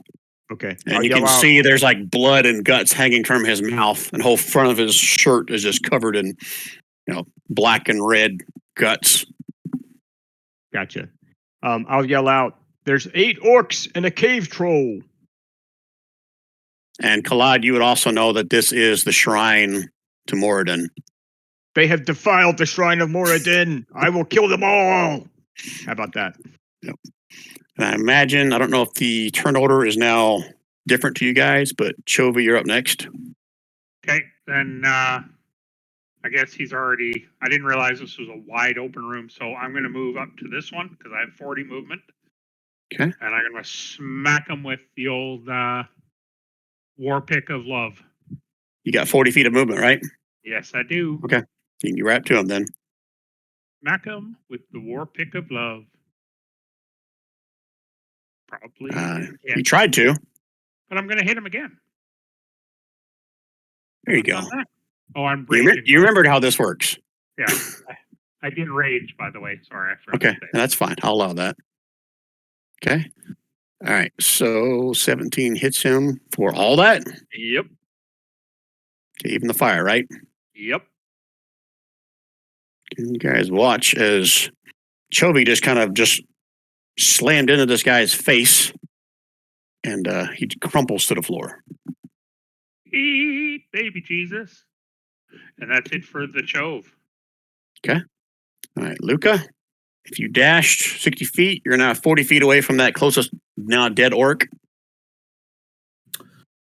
And if I don't dash, then I'm 90 feet away from that dead orc, right? No, you're 100 feet, so you'd be 70 plus his distance there. So 85 feet. All right, well, just dash me up. Dashing will get you within 40 feet of this guy, Okay. which is still off my map, but still Yep. get That's you 40 fine. feet. Just Okay. mark me however you want to mark me that I'm 40 feet away. Now you did that as your reaction, your dash, because this is your turn this turn to do whatever you want after you move 60 feet. You with What do you me? mean Just as- like I did with. What do you mean as my reaction? Oh, that's right, because you cast a spell. Okay, yeah, you would technically still be back at that 100-foot mark. Yeah. Okay, So so you I dash wanna- up, you're within 40 feet. Yeah. Okay, and that's your turn? Well, what else would you like me to do, Brian? I don't know. You have something as a bonus action? I'm too far away. These guys are up. Oh, I don't have the character sheet up yet. I need to give everyone token actions, so I stopped doing this. Make myself lazy. Wow. Scream something in Orcish. I guess slaughter. Maybe someone else understands it. Basically saying intruders. And he's going to. How far can he throw this? 60 feet. Measuring tool. Yeah, that'll work. You hear the familiar sound of it. You watch as something sparkly comes lobbed over your direction and lands right here. Everyone within 20 feet of that, which technically right now is only Kalad and Chovy, need to make me a deck save.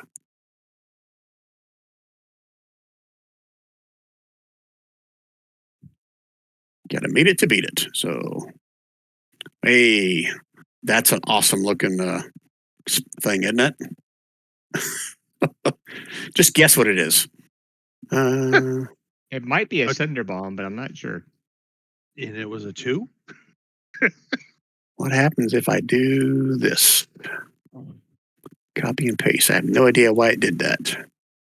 So this will be fun. DC 13. I need it to beat it. The successful save, the target takes half damage and is not on fire. So 4, is that right? Yep. That's correct. 4 points of fire damage. 4 points of fire. And then a second one. One more again. Do I have fire resistance? Hell no. I'm on fire. Dude. He's going to run over here. And he's going to do the same thing. So deck saves again. Gonna save my decks. I'm not gonna save my decks. Wait, I thought you rolled a 19, Chovy. Last time, we gotta do it again. Yeah, another one wait. comes flying up there. Oh, we have 2. Oh, my bad. I didn't know about the second one. All right. Okay, so if you get a 13 or higher, you take half damage. This time it's going to be 8 total or 4 for half. Lot is Chovy. bobbing and weaving. He's bobbing and weaving. And Chovy, you're on fire. Do I have a token yeah, status for on fire? Oh, you mean he's actually on fire? Yeah. Yeah. Kalad is also only has 9 hit points, so he's not great. Chovy, look to see if I've got a token status for on fire. I'm working on it. Nope. Okay, all right. Oh, on fire. Hey Brian, it looks like I still have all my lay on hand points, but I don't think that's right. I don't feel think like it we is haven't. either. Yeah, we haven't had a long rest, right? So here's what I'm going to do. Rest. Deduct Rest. this many. Oh my God. Oh, so I have the other 24? Yeah. Sweet. Oh, I'm good. I'm golden. Almost a D6? Nah, let's make it a D8. And you rolled a 1. I love it. More All right. stuff like that. All right, that's all of them. Oh, cave troll. Oh, more meat. Chovy, you're the only one that sees this. Give me a perception roll with disadvantage, Chovy. Because since you're in the thralls of combat. Okay, yeah, you're 2 enthralled with the one you just murdered. I'm on fire. It's Yeah, what that's you're on right. fire. Okay, so 5, 10, 15, 20, 25, 30, 35. Chovy, there's a cave troll. And the rest of you down the hallway can now see the cave troll as it's approaching Chovy with ill content. Intent, ill intent. Kill intent. There we go. seems like I'm out. Let's see here. Oh, yeah, I forgot about this guy. That's awesome. Oh, my is that a crit? It's crit. Okay, Chovy, take the 22. Yeah, I didn't have 20. No, no, Ouch. no, Oh. no, I have no. a card to play here somewhere. I was waiting for that. Okay. I thought you guys this Silvery group had that. Bobs. Good old Silvery Bobs. All right, What so does I that roll. mean? That means he has to re-roll his d20 in order to hit you, and I get to grant somebody else advantage on something. Okay, so I roll it again. Oh my god! Well, at least it wasn't crit though. 11 slashing. Chovy, I'm going to grant you advantage on your next saving throw or attack roll. Okay, thank Yeah, you. if that didn't kill you, yes, you do need to make a escape as an action on its turn. You are grappled. So on your turn, you can use an action to No. try to escape. Hold, please. Is he taking fire damage because he's holding a guy on fire?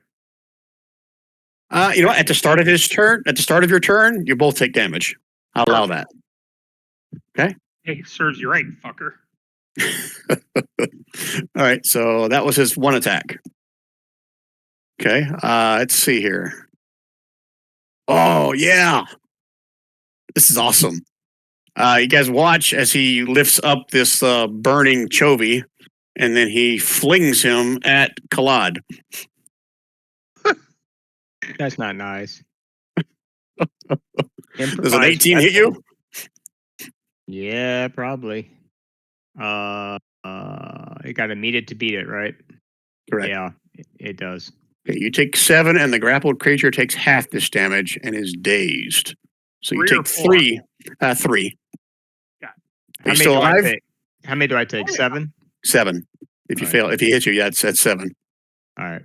Wow, I'm like Uh, barely hanging on here. A dazed target cannot use a reaction. It can only take one action or bonus action on their turn. That's a 4E thing. That's what you got, Chovy. Yeah. You can move your token over here by Kalad since you just slammed into him and you are prone. Okay. Orcs are up. These Sorry, guys Brian, are just. Go ahead.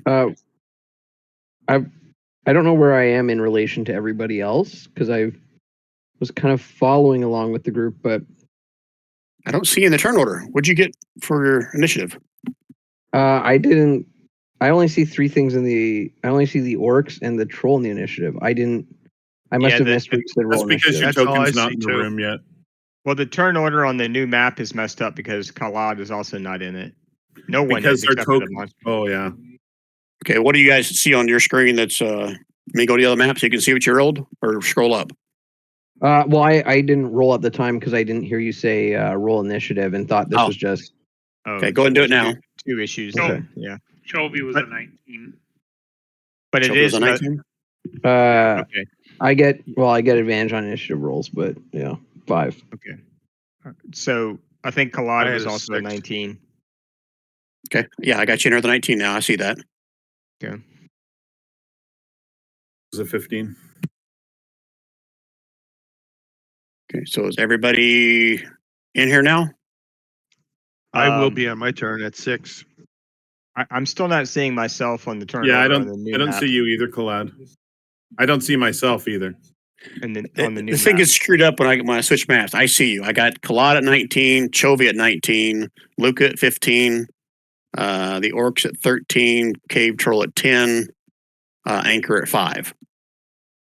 Okay. I should have been at 6. You didn't say slaughter. I Yep. rolled a 6 for initiative. Yep, Orcs got 10, and then Slaughter's got 6. Let me just resort this. So on my Yeah, initiative, I'm going to basically close to the troll. All right, As so hold long on. as you can, yeah. As long as you Let's- can see us, Brian. Let me just try to us let me know. try to fix this. Anchor, what should your initiative be? Is 5 what your roll is? Yeah, 5 is what my roll is. Okay. All the ones I called out before, were those accurate for everybody? Yes, the numbers were accurate, but I'm still not seeing my token. Okay. And technically, you should have had your turn, Kalad. I did. Fuck. All right, let's start this all over. I have really fucked this up. You know what? Chovy, get your hit points back. Move back over here.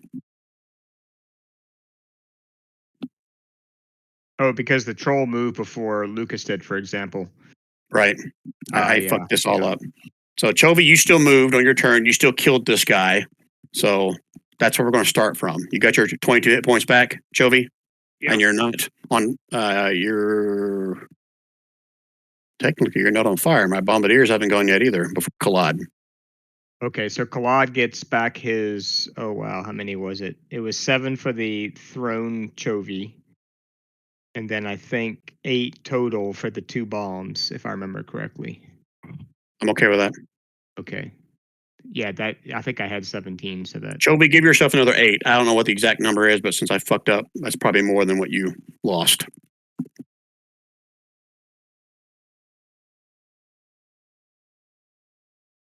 Okay. Sorry, guys. This No worries. switching maps has totally fucked it up. All right, so Chovy moved. You killed that guy. Now it's Collad's turn. I think Kalad moved before Chovy, didn't I? Because I ran into the room and Yeah. called out everything to everybody. Oh, okay. All right, so we did. Yeah. Okay, we're good Yeah, then. even though we both had 19, for some reason I guess Kalad was above Chovy. I don't know why, but All right, so that was Collad's turn then. And Yeah. then Luca, now you can take your turn. Okay, so where am I? You said you Last gonna I heard, dash I was 40 60 I was 40 feet away. So I'm Correct, 40 feet 40 away feet right away. now. Okay, Just so- because I so we're can't good see then. myself. Okay. All right. Yeah. So, There, so can you just put me on the map? I'm going to. Yep, I'm going to. You're Okay, 40 I'm feet 40 away, feet but you're on away, the map now. and I'm 40 feet away from this guy, is what you're saying, right? Correct. 25, 30. So I'm 10 more feet away than I really am. So I am going to land right here. And then I start to pluck the loot really slowly. And then it starts to get super, super duper frenzied. na na na na na na. No, it's not thunder. Oh, okay. And a wall of fire comes out of the loot. And that wall of fire is going to get the fuck out of the way. That wall of fire is going to land on top of all of these guys. And it's going to go Like it. right down here. You I like bad So mofo. those 3 guys that are to the north, so the 2 orcs and the troll, are. I'll link that. You can click the show spell description if you want to. You want me to draw the line? Yeah, please, because I'm showing you where it is. Okay. All right. So let me switch to the map layer. Draw it on there. Draw polygon. Let's make it red. What do you say?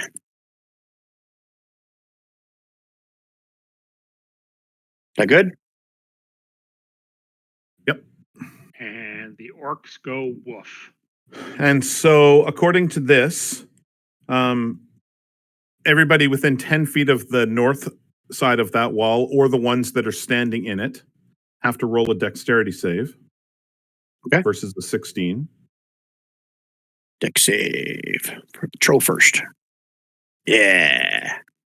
And my orcs. So there's going to be 3 of them that are probably all 4 of them on that side of the wall are going to have to save. 1, 2, 3. And that guy's a little different. Probably not different stat wise. All right. So if they fail, they take how much? Everybody that failed takes 28. Holy shit. The guy that saved takes half that. Okay, so kaboom. And kaboom. And kaboom. I guess Chovy and Luke are the only ones who can see this, but it is glorious. Oh, that one survived. And so from here on out, And any creature troll. that enters the the cave wall, troll that took is, damage, touches the line. Any creature that enters the wall or finishes his turn within 10 feet takes that 5d6 again. Sorry, 5d8 again. There is no save after this. The only save is the original save. And just so I'm clear, they cannot move through the wall, or they'll be kind of dumb. They would take damage if it They did. can move through the wall, but moving through the wall will cause them damage because they're entering the wall. Okay, this is good.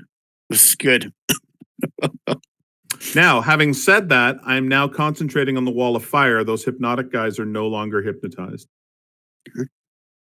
Luca, you can give me. It was worth killing three and a half Yeah. guys to lose. Yeah, that's that good. You hypnotic. basically got that cave troll pretty much trapped in there. But Yeah. give me a perception roll with disadvantage since you're in the middle of combat to see if you notice anything else. I gotta scroll down to see what you rolled. Ooh. Crappy. Okay. You don't see it, but you can hear a dwarf like shouting with glee, saying, "Yes, yes, fry them all, cook them." Does he sound like he likes watermelons? Oh, no. How would you go to interpret that? But yes, maybe. What do you mean? How would I know? I know watermelons. First of all, who doesn't like watermelon? And Gith are especially fond of watermelons. Okay. Anything else, Luca? No. Well, yeah. So Luca is going to just take back so that he's sort of standing behind Kalad there, saying, "See what I did? Now it's your turn. You're gonna get a chance. You get a fireball. You get a fireball. You get a fireball." Way to All go, right. Khaled the Salad. So this one is now somewhat freaked out. Run right into the wall. It's gonna. Again, that thing is shooting on this side of it, right? Is that what I understood? Yep, that's correct. Okay. So he's going to move up next to this pew, and now he's going to launch his thing that I tried to do last time, but did way out of order. Got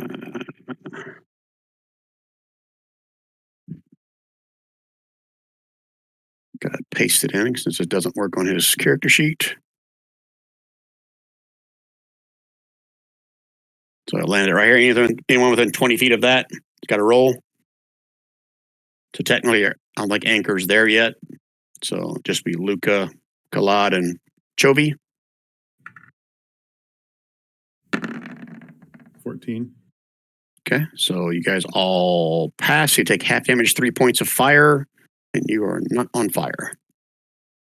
Okay, and the other one's dead. Cave troll. I'm gonna say he's on this side of it. So he's just like screaming in agony and pain. And he's just gonna it's 10 feet, right? He's got to get 10 feet away from it. He's gonna squeeze back in here. He's hiding behind this big dwarf statue right here. Now, is he on fire, or is that just like a fire damage he took? It's just fire damage. Scroll back up to see. Okay, all right. And that is his turn. But because that was fire damage, he ain't regenerating. Okay, orcs are up. How many do I have left? Oh, yeah, this guy. I'm going to say he was on this side of the fire, so he can at least move out. What's he going to do? He's going to Brian, get behind just so this. that you're aware, one of your things that your little concentration special thing doesn't take into account is that I have Warcaster. Which means okay. I roll concentration saves with advantage, just so that you know. If I fail, I'll roll again. Okay. All right. Thank you. Appreciate that. Yeah. See, I forgot all about even reminding you. I think did it send you like an automatic reminder? I didn't even see it. It just rolled it. Oh, okay. I guess I didn't turn that off then. That's fine. I don't mind. Okay. All right. So that guy moves up to there. Shit. He's not going to charge up in there because his buddy just died. So he drops whatever he has in his hand and pulls out a longbow, and he's going to shoot at Chovy. And I'm assuming that misses. Yeah, Chovy catches the arrow, breaks it in half, and drops it. Okay. And these other guys are just stupid, drooling. Okay. Slaughter. No, they're not, Brian. They're not what? I can't concentrate on 2 spells. That hypnotic pattern dropped. Oh, okay. Thank you for that. Appreciate your honesty. All right, so these guys are no longer incapacitated or whatever. They are now going to join the fray. 5, 10, 15, 20, 25, 30. 5, 10, 15, 20, 25, 30. And this first one below you has a normal attack with a great axe. 17 for 12, Chovy. Meets it for half damage. Okay, and then I'm a raging Cajun. I gotta look up what this guy has. Something different, I think.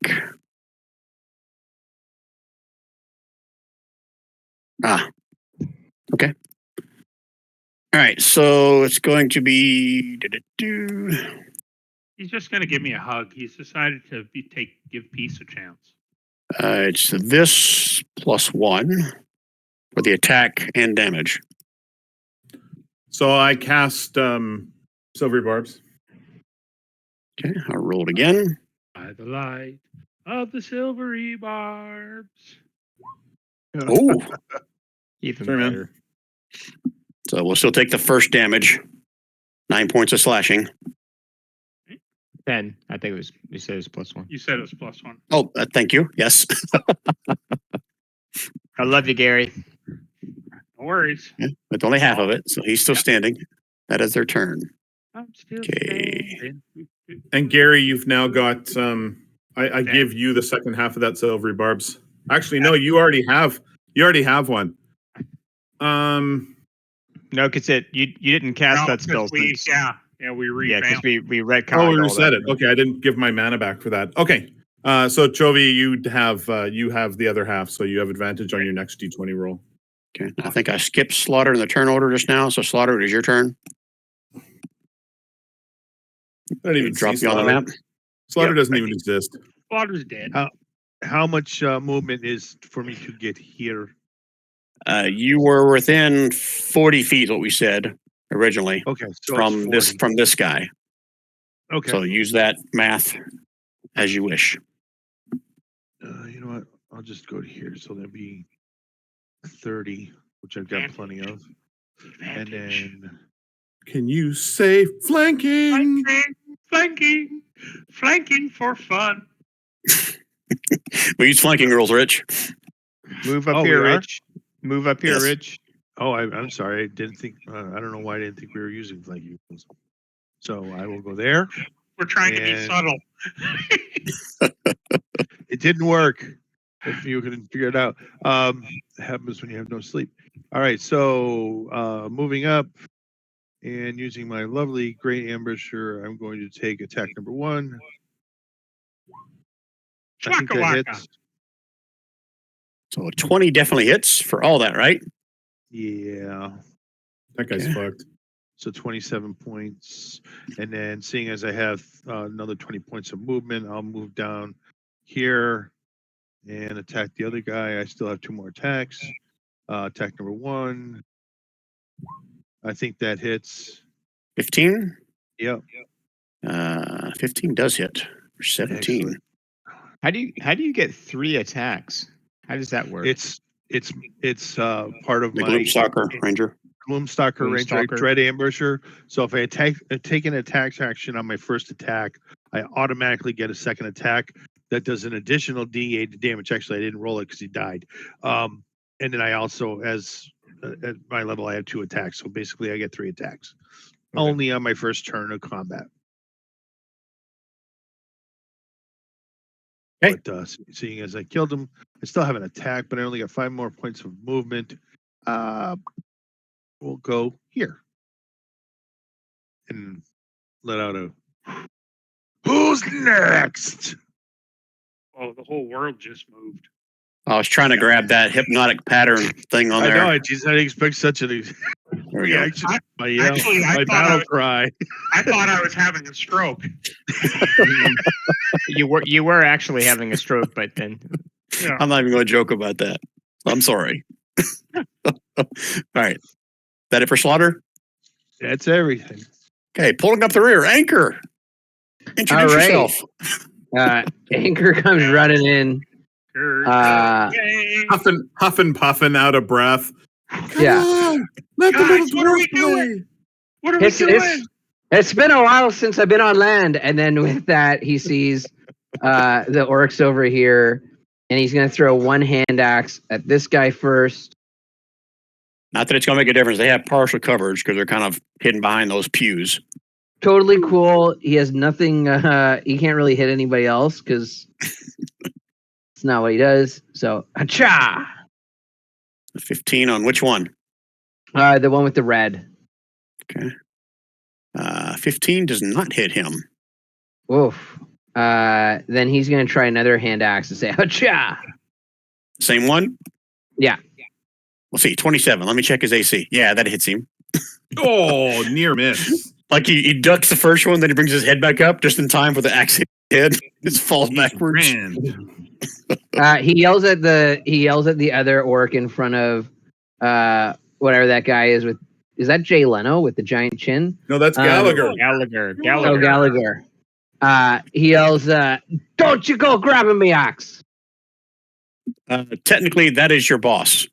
I think I gave you a different name. Oh, okay, you did. Yes. But since you didn't play the boss guy, I didn't change his name. So that is your leader of your group.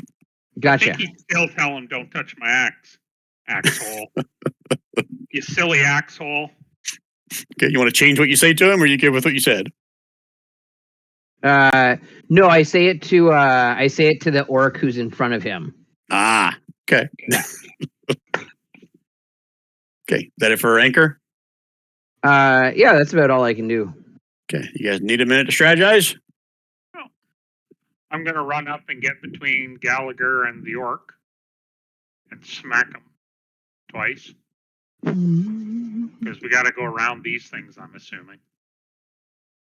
Right? It's difficult terrain to get over there, isn't there? Maybe an athletics acrobatics check if you're going to run over them. Yeah, I can go around them. I got enough movement. So then we got a plan for what we're going to do when we drop the wall to go after El Stinky Trollface. Can we just bombard him with if we throw a javelin through the wall? The wall's opaque. Fire. The wall's opaque. Oh, unfortunately, catch fire and cause fire damage too. He can't see what we're doing. We can't see what he's doing, but he doesn't like the fire. Black fire. Do. So once we get this guy done, let's line up. Let's send Gallagher to safety if he's hurt or get him to join in, but let's line up, drop the firewall, holding all of our actions to hit him all at once. Just boom, boom, boom, boom, boom, boom. Hey, just hurt him. Damn it. So, you guys good? Yep. I don't have any more fire spells. That's all I got from a fire perspective. So right. If there's anybody that can shoot fire, then we'll have less regenerative issues with him. Yeah. Okay, Chovy, you're up first. Oh, Khaled's first. Khaled is, yeah, technically. Khaled For some is reason, Khaled. he was first last time, at least. Let me fix you then. Okay, in my turn order now, Khaled is first. Okay. Okay, I am. Khaled. Yep, I'm gonna move up to here. I think I'm gonna take a shot at that guy right there with my longbow. He has a +2 to his AC. Okay, I'll do it anyway. What the hell? It's about all I can really do, so why not? There we go. 6 points. Ugh! Hit him in the shoulder. You still crouched behind that thing, moving around. Okay. I don't think I really have any bonus actions, so I think that's about it. Okay. Chovy? 5, 10, 15, 20, 30, 35, 40. Gonna stand here and he's gonna smack him with the Magma War Pick Unmagma'd. Futonk. It's like you get his full attention as you come around the corner because he's been bloodied, and you for whatever get too cocky and you miss. Well, then I'll hit him with this one. Okay, that's just the right amount of cockiness right there. As he drops. Anything else, Chovy? No, that's it. Okay, Luca. All right, guys, I think I'm dropping this. Well, let's get in a row and all hold our actions. So when you drop it, we just nail the shit out of him. All right, so you don't want me to drop it right now? You want me to just... Not yet. Give us all a chance to get up and ready in action to hit him. Please. Okay. Because we can all throw like javelins. Well, I think we throw it through the fire, and then that way it might do fire damage. Yeah. We can't. We tried. Just said that, but we can't, and they won't let us because we can't see him. You can do it, but it's like probably disadvantage. Let's just. I mean, he's pretty big, and there's not that much area he could be. So you could in theory hit him, but it would be hard. Okay. All right. So he's going to move. Well, you guys can't see through it, right? So you don't know that, but technically you can on the map. You move around the corner. Actually, he's going to move around this side of the. There are no doors out of this room other than the hallway, right? From what you can see, there are no doors. Okay, hold on. Hold on a second. A, I wasn't done my turn. And I'm sorry. B, I wasn't done my turn. Okay. I mean, move my troll back. I got spells that I do not have to see a bad guy for. Okay. What's Luca going to do on his turn? Hey, question. Your wall of fire, can you move it? No.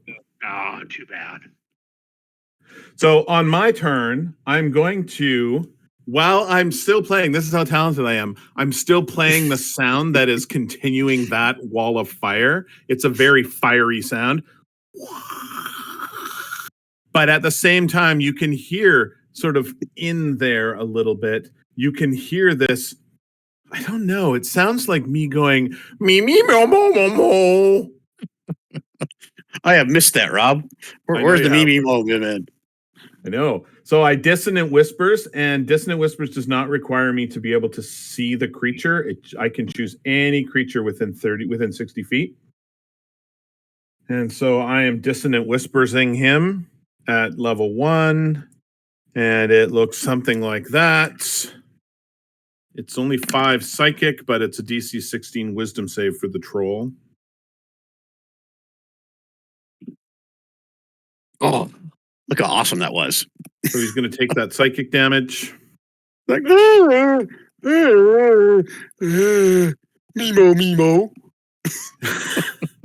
And then I can be done, and you can move your little troll. Give yourself inspiration for that, Brian. That was classic.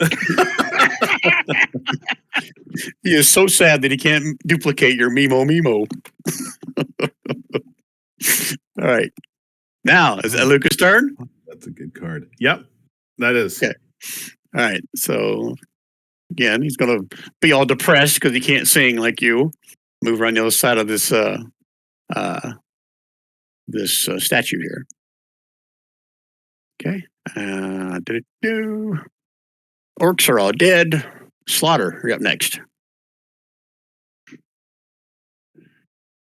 Rich, you on mute? Oh, there you are. Hello? Yep, gotcha. All right, holding my action until the wall of fire drops. And then if he's within melee range, I will run up and hit him with a sword. If he's not, I will throw a javelin. Okay, so when you hold your action, it's either a move or an attack, not both. All right. Oh, okay. Well, if I can't move and attack, then I will just do an attack. The javelin. Okay, so you're holding your javelin to attack once the wall of fire is dropped. Okay. Yes. Okay. Anchor? Kev? Oh, yep. I'm going to move forward. Yeah, I don't think. Because I only have 25 feet. 1, 2, 3, 4, 5. No, Kev, you have 30, Kev. Brian plays, everybody has 30 regardless. Gotcha. Okay. 1, 2, 3, 4, 5, 6. And already. Oh, you said I can't ready an action if I move, so. No, you can't ready an action to move an attack. You can ready an action to attack if you don't use your action. And if I get 2 attacks, can I ready 2 attacks or just 1? No. Your ready an attack is only 1. A ready action only gives you 1 attack. Okay, then yeah, I'll just hold a hand axe out like I'm gonna throw a dart and get ready to pop this guy when I see him. How many hand axes do you have? I bought 2 extra ones, so I have 4 in total, which Wow. is why I bought 2. Okay, you're a lumberjack and you're okay. Yeah. Okay, anything else at anchor? You work all night and you sleep all day. There you go. I didn't think anyone would get my reference. Monty Python. The Canadians all got your Monty Python reference. Yes, we did. Yes, we did. All right, nothing else at anchor? 60 seconds to No, strategize. that's it. So if Kalad is the one that takes this thing to 0 hit points, he has a card he could play that would make the troll our ally, in theory, if the DM Well, agrees to it. At 0, doesn't the wall drop and we all act on this turn? When That he way drops the it to next- 0. What I'm saying is, The last drop it on the initiative, that's turn. the end of the round. So we were all holding our action. Yeah. So then Luke would drop the fire. So we would all have our attack before the round's over. So that's No, before we strategize. no, it's before your next turn, Rich. Yeah. Oh, It's not before the end of the round. oh, sorry. Correct. yeah, but at any rate, if we want to use that card, we could have a mountain troll as an ally. But it would take some coordination because it would have to be Kalad, I guess, that drops him to 0. And a couple of you have taken some pretty good damage. Yeah. Maybe it's not worth it. Maybe it's too dangerous to try to do it at this juncture. Well, let's luck of the Irish it. If you are the killing blow, then do it. Okay. On my turn, I'm going to drop it as a free action. I'm going to drop it, and then I'm going to shoot the F out of him, and then everybody else can have their turn. That's holding their action, which is pretty much going to be everybody. Yeah. Except for maybe Kev. Oh no, because you're going to throw an axe. Yeah. So we're good. I'm going to stay right where I am. Okay, everybody good? Yep. Okay, Kalad, you're up first. All right. I'm going to charge up to here. I'm not in the fire there, am I? Or am I? Nope, you're on the right side. I'll of the say wall, you're I think. Okay. okay. Okay. And I'm going to hold my action. If the troll gets within 5 feet of me, I'm going to whack him with my maul. Chovy? Chovy's just going to move up here and ready a javelin for when the wall comes down. When the wall comes down. So you're readying your move action. The wall comes down, you're going to charge forward. No, I moved Javelin. forward and I'm readying a javelin. Sorry. Nope, that's why I always ask. Okay. That it for Chovy? Yep. Okay, Luca? Okay. So Luca is going to drop the wall. Luca is going to play that card to actually play it. You And zoom in then- so I can read this. Okay. So a little extra So it oomph. basically gives me an extra +5 on the to hit. Oh, shit. Okay. And then Luca is going to shoot off one of those. Oh, wait. So since this is opaque. For the 23 hit. No, I told you I dropped it, Brian. I dropped my it fault. first. Yep. Then I played the card. And now I'm shooting. Okay. So that's a 23. Okay. 23 Four. obviously hits. And he has decreased movement because of that. Actually, hold on. He was holding his dodge action, so roll it one more time. Because he was just scared shitless back there. How could he hold this dodge action from something that he couldn't even see was coming? Okay. Because he just right. petrified back here. He wasn't going to attack. He wasn't holding his action to rush you guys. Yeah, it still hits him. Okay. I like the second damage better. I'll give you that. 10 points of cold. Okay. And as I say, he also has 10 feet reduced speed. Okay. And that is Luca's turn. But Luca finishes the turn with a little, he's using the wowie bar. Wow, wow, wow, wow, wow. And that's it. And all the held shots. Yep. Whoever's holding their action. Just for 5. 5 only. Okay, 21 for 5. Okay, I gotta do this manually then. Okay, and a 14 does not hit. Anyone else? Oh, 20 javelin hits for 7. Okay, he is Mine was mine was a melee attack, so it depends on what he does. Oh, yeah, it's not his turn yet. So yeah. Yep. Okay. Anybody else? That's all the hold actions. Okay. Anything else on Luca? Can do. I don't have any inspirations left, or I would have been giving them people. Okay. All right. So Cave Troll's up next, and he is freaking out. So roll this. All right. So 5, 10, 15, 20. He said he's got 10 feet of less movement, right? Yeah. No fair food fighting back. So that's as far as he can go, and he's holding up one hand like he's trying to shield himself. Anchors Folks are away, dead. my friend. Slaughter, you're up next. Da, da, da, da. 5, 10, 15. Say hello to my little friend. And here, I gotta make sure these are checked off. And when I do this, 11. That's No. good.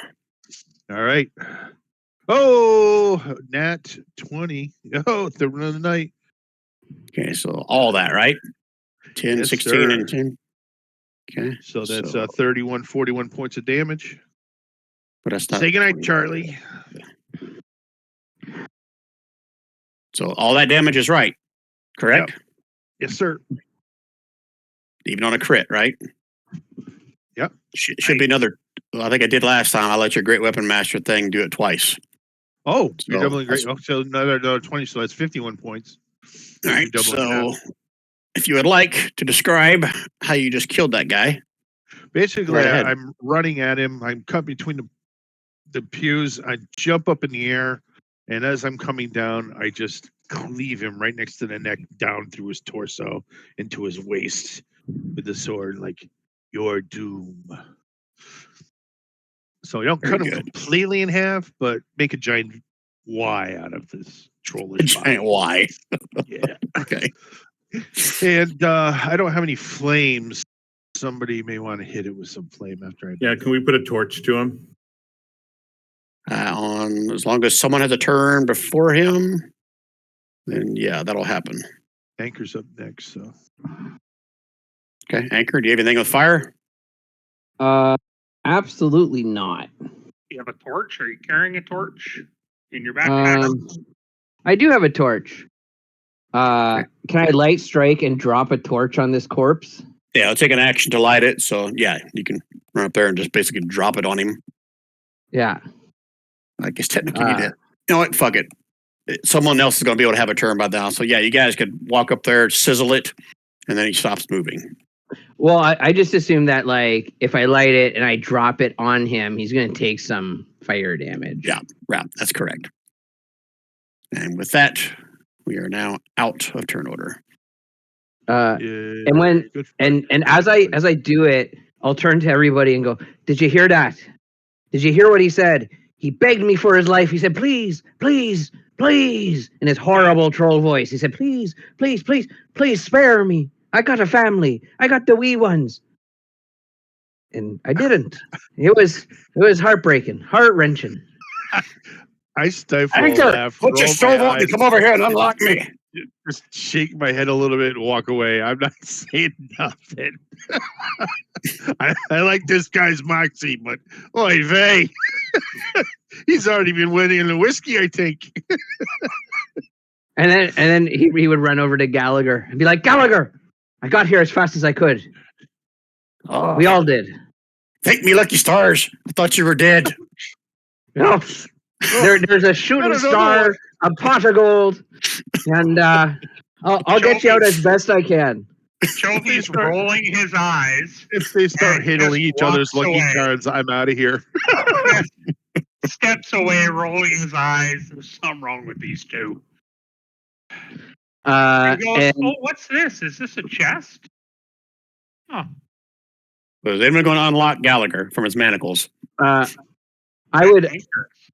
I mean, I would unlock Gallagher, not knowing any better and seeing my leader at least alive, and I say, "They got Ginny. They got her. Those bastards." Yeah, I thought I saw her go down. He kind of motions over to the east over here. Says, our other friends, they've fallen as well. That blasted fucking cave troll ate their guts right in front of me. It Those was bastards. disgusting. Those bastards. Well, I'll tell you what. It was just in honor of Jenny. We made their heads roll. That's for sure. Yeah, now unchain me. I'm gonna go over there and shit down that troll's neck. Ah, you're always a wily one, Captain. And You gonna join me for a hot steamy one? Slaughter's gonna look at the burning troll and look back at this Gallagher person and say, I hope your arse is covered with asbestos, or you're gonna have a hot one about doing that. Oh no, he's gonna get a few As more I try to smashes mimic- before I get done. As I try to mimic their accent. if you see that, you think it's a Tarask. Tarask. And yeah, Anchor's gonna. I don't know even if I have a key or anything, but like if not, I'll try to like smash the chain with my flail. Oh, and I pick up my axes. Does anybody need a wisdom check? I'm absolutely not making. My character is not smart enough to make a wisdom check. Straight up. Well, the rest of the team that's been with me for the past 6 weeks should know what I'm hinting at. He's trying to use. I'm going to say it out loud. You're trying to use a flail to break his chains. You're going to smash his arms to pieces. Let somebody else do that, man.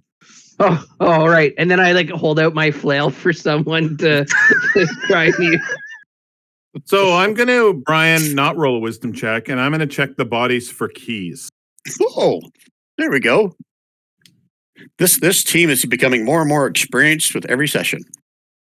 Yeah, if you search the body, you'll find a couple orcs that have a couple key rings on their belts. And if you spend enough time, you can find a key probably that will unlock Gallagher and probably will unlock these two locked chests that are up here in the north or the part of the room. While you're kind of doing that, Anchor's talking to Gallagher, and he's like, "You remember when we beat those goblins at the turtle races? We got the turtle to sleep with a rabbit, and then they had an offspring rabbit turtle, and then we got that to race, and they couldn't tell the difference, and we won." Oh, them were the days, lad. I remember them. Third habit. Toby's gonna come back here and just sit down in one of the pews, going, "Oh my fucking god!" Is this a Anchor? Did you tell him at the time you thought you kissed my sister, but it was really my brother? Oh, that was a good one. Well, to be fair, they are conjoined twins. It's very tough to miss. It's very tough to not hit one of them. I mean, they're kind of fashioned their beards in the same way. Yeah, I get you. Are they conjoined only at the beard? Maybe. It It's a was family dark, so trait. I couldn't really tell. Oh man, we are devolving. I'm going to go through bodies looking for anything useful. Okay. All right. As I try to So, block out the Can I contents. unlock a chest, please, and peer inside it? all right. So there's gonna be a mix of what's in the chest and what's on these bodies. So I'm just going to start putting them out here. And as you find some of these things, either on the orc bodies or in the chest, both Gallagher and Anchor are going to point out that they belonged or used to belong to their now dead companions. Yeah, and they can't use it. So, can we see where the little dog is that's running around in the room? Uh, I hear a little dog. He must be running around somewhere in the room. I think the troll ate one earlier. Now it's like finding its way out of his gut. There we go. Okay. All right. So one of these orcs had like a little boot on him. That guy. He is wearing some of Jin's boots. Oh shit! I need to stop showing you if you want to identify. But I'm assuming That's, someone's got to identify the ritual. Those are boots. Oh, those are not boots. Okay, never mind. They're You not. didn't see anything. They're boots. Those are boots of Where are the slipperiness. boots? Nobody wants the boots of Boots slipperiness. of slipperiness. Right. There are some very fine. Hold There on. are Allows you some- to ice skate on any hard surface. Hold on. Shouldn't a Well, boot be going what to I a didn't tell Canadian? you guys was Ginny met her husband at the Great Oil Arrest at Waterdeep. That was quite the event. Oil wrestlers as far as the eye could see, all sizes, all shapes. Shouldn't anything called a boot should be going to a Canadian? Because it's a boot time. We got Yeah. it. Now that It's I'm the boot- totally. It's the boot damn time. It's a boot damn time. It's the Hey. boot damn time. I'm glad you guys are having fun. Now that I've butchered this whole freaking encounter. Didn't have dynamic lighting. Absolute torture. And Jenny didn't just go down once. We've heard the stories. Hey, she's Jenny from the block. All right, Jenny this guy from had the some block. pair of very fine boots that Gallagher would tell you those belong to not Jenny, to Ualoth, one of the elf twins that are now laying over here in pieces. Realistically speaking, Brian, we probably shouldn't have to identify them if Gallagher knows what they do because he's hung out with people. Okay, so you find the oil slipperiness in the chest. You find these boots, and then Gallagher or Anchor tells you all about them.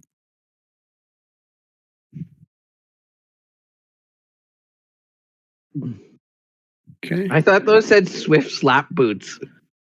When Let's see. One of the orcs had a shield that belonged to.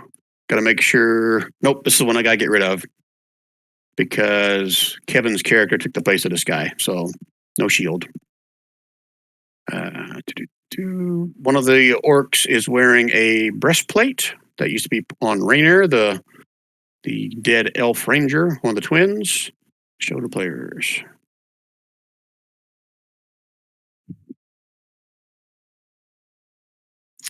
Let's see here. And oh, wow. I guess I should have used that. But you guys find, as a matter of fact, Gallagher and Anchor, you're surprised that one of the bad guys didn't use that. Maybe they didn't know how. You find this little ball of little globe of steel bindings that belong to Jin. And when I rolled this, I told myself, do I really want to give this to these guys? But you know what? I rolled it. So there you go.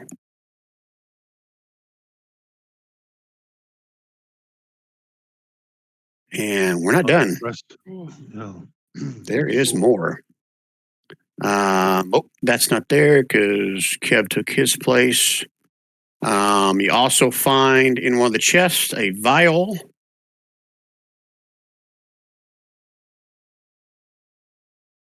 And this vial belonged to Ualoth, one of the dead elf rangers.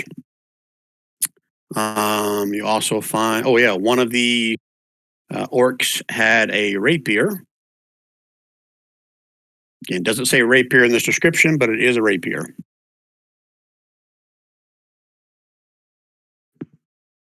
That belonged to Rainier, one of the dead elf rangers. And I think that is everything. Oh, the oil slipperiness I already showed you guys. That belonged to Jin. That was What's in one of the chests. What's the rarity on the rapier? Ultra. Uncommon. And what's the rarity on the breastplate? The Rimmer has a breastplate. It is, ooh, you ready for this? Very rare. That would be I currently have an AC at 12, so that would give me an AC of 16. That would be sweet. Is it really 12? It can't be that bad. No, it is because that bear armor it's light armor, and it's And you're So it's strength only based, not +1. dexterity based? correct. Right. So I have a +1 for the armor and +1 for my dex, gives me a whopping armor class of 12. That's why I become a pincushion so often. So this would give me a base AC of 16. and not because it's a breastplate should not affect my stealth. Definitely give it to the slaughter so he doesn't get slaughtered. I'm asking. I'm not demanding. Just asking. No, I'm suggesting it goes to slaughter, and I second that emotion. Yeah, I think so. Thank Unless somebody else wants it. Collad, maybe. I just want you guys to know that I really truly am role playing tonight. I just farted in my den and I can hardly breathe. I'm not sure. I'm not sure how that qualifies as Well, role just like playing, Chovy. but Just like Role Chovy. playing. Chovy does it all the time. That's one of Chovy's side effects, and I'm living it. Smell-o-vision. Oh, Yeah. oh. all right. So the- as I'm going to point out, as you guys start picking through all these things, and Gallagher and Anchor keep reminding you that they are the items or things of their fallen. Gallagher has a little bit more stern look on his face. I'll say, Anchor, you're more okay with this. But Gallagher will approach. Do any of you guys give off the vibe as like a leader of this group? Luca, I Really? don't know. I mean, you guys can vote for a leader if you want. I mean, he can try and negotiate with me, with Chovy. I don't care. I would No, personally. I'm saying this for which one would he approach? Slaughter's point of view, he would probably point to Luca as the leader. Okay. So he is going to approach you then, Luca, and just say, hey, I get it. You know, these things are all something people need. But I mean, to get through this, I have no problem you guys, using these things. But all I ask is that we give some kind of recompense to their families once this is all over with. Agreed. Yeah, sure. We could stuff the bodies in a bag of holding and bring them back to remains. That's not what I mean. No, that's what he says. That's slaughter. I know. But of course, well, yeah, of course. Yeah, for what we went through, I'm sure we could do something. Honor the dead. Again, I got no problem you guys using it because we're in a tight spot here. But all I ask is once we get out of here that we figure out some way to recompense their families for what they sacrificed here today. Understood. All right, guys, what else? Doesn't seem very appreciative of being saved. I'm just saying. We could have why he waited didn't- 10 more That's why he didn't approach you, Chovy. minutes. Brian, from a meta perspective, what kind of set is the Eldritch Panoply set? Say it again. What classes set is the Eldritch Panoply set? What class? Oh, I see what you're saying. Is it set for somebody particular? Swift Step let me Boots, look. I'm assuming, are roguey. Say I got to pull it up and look at it. If I even have it in here, it may still be in my magic item library. I clicked on it and it said it had to go to an external link. Yeah. So I'll have to look it up. Maybe look it up right now. Or is it important right now? No, that's fine. Okay. That's fine. I already- Go ahead and look it up, or that's fine. Don't worry about it. Don't worry about it. Okay. I already told the dude that we would figure something out that we'd definitely help out the families where we can. We'll write them all nice letters. And without me even saying it, there were a few more items in the chest that belong to Gallagher himself. He doesn't even ask. He just takes those things back on, which, as I recall, I think it was his maul. Of course, Gallagher has a maul. Mm-hmm. And I think he has, let's see what else here. He's got a magic stone of divine knowledge, and he's got a stone of good luck. So he takes all those back because he tells you those are his and Is his there alone. anything interesting on this altar here? This is a shrine to Moradin. And right now on this altar is a bunch of intestines, pieces of flesh, an eyeball, hair, just basically bits and pieces of all these dead things is what they were basically putting on top of this altar to try to defile it at this point. So Chovy's going to go and clean it all off. Just feels it's the right thing to do. Don't know why I'm inclined to do that. It's not my god, but With your dirty underwear. yeah. No, I'm just using my sleeve, Oh, okay. You okay? Wiping it down with fish oil. rinsing it with urine. No, I'm being respectful, and I'm just kind of scraping the stuff off and into like a little bag, like a burlap bag, just scraping everything into it. So I'm not even just defiling the remains. I'm just being a little respectful. And Gallagher sees you doing this, and he comes up and starts helping you. Kevin, Wayne, is there anything there that you guys think you can put great use to? I mean, I don't think there was much there because somebody was taking the breastplate, so that's cool. Potion of Fairy Fire is what it is. Anchor might like it because it's glittery. There was that ball, that steel ball that you could throw at somebody, but I don't know if anyone else took that or. No, And, nobody else is. Nobody frost else. Yeah, Nobody else is taking it. The frost weapon was, what was the bonus on that one? Just for hitting it was when you're bloodied, it does frost Plus one damage. rapier. But that's it. Sorry, it was what? Plus It's one? a plus one rapier. Oh, rapier. Meh. And I gives don't you think- resistance. Gives you resistance to cold damage. That I mean, ball it's kind of cool, but I don't think Collab would give up his maul for that. Yeah, I would take that band, like that ball of what, I don't know, I forget what it's called, and I lost the pop up. Bolaro. Iron bands of Bolaro. You bring it up again? single use, or is that we use it, we get it back? Yeah, I'll bring it up again. Once the bands are used, they can't be used again until the next dawn. Okay. It's basically a ball form of that metal trap that Doctor Strange put the bad guy in his first movie. Yeah, I would take it. If the person that you throw it at makes a strength check to break the bands, the item's destroyed. Only if they succeed, I assume. Only if they succeed. Because that'd be a crazy hack if they could just make the attempt and it would break. But If the check fails, any further attempts made by the creature automatically fail until 24 hours have elapsed. they only get one try. Oh, that's fucking Yeah, awesome. it's a pretty powerful thing. That's why I said, do I really want to give this to my players? But you know what? I rolled it. God damn it! I hate when fucking roll 20 is just being So, in. Kev, are you going to play this campaign? Yeah, I'll probably be a bit more in it. Okay. I just have So to confirm. So Anchor's not an NPC. Anchor's a full-on character. I just don't want to give you. This is a pretty powerful item to give somebody who's just playing one off. No, I agree. That's why I kind of didn't take anything. So if Chovy wants to take it, I'd love to have Chovy can that. take it. I'd love to have that.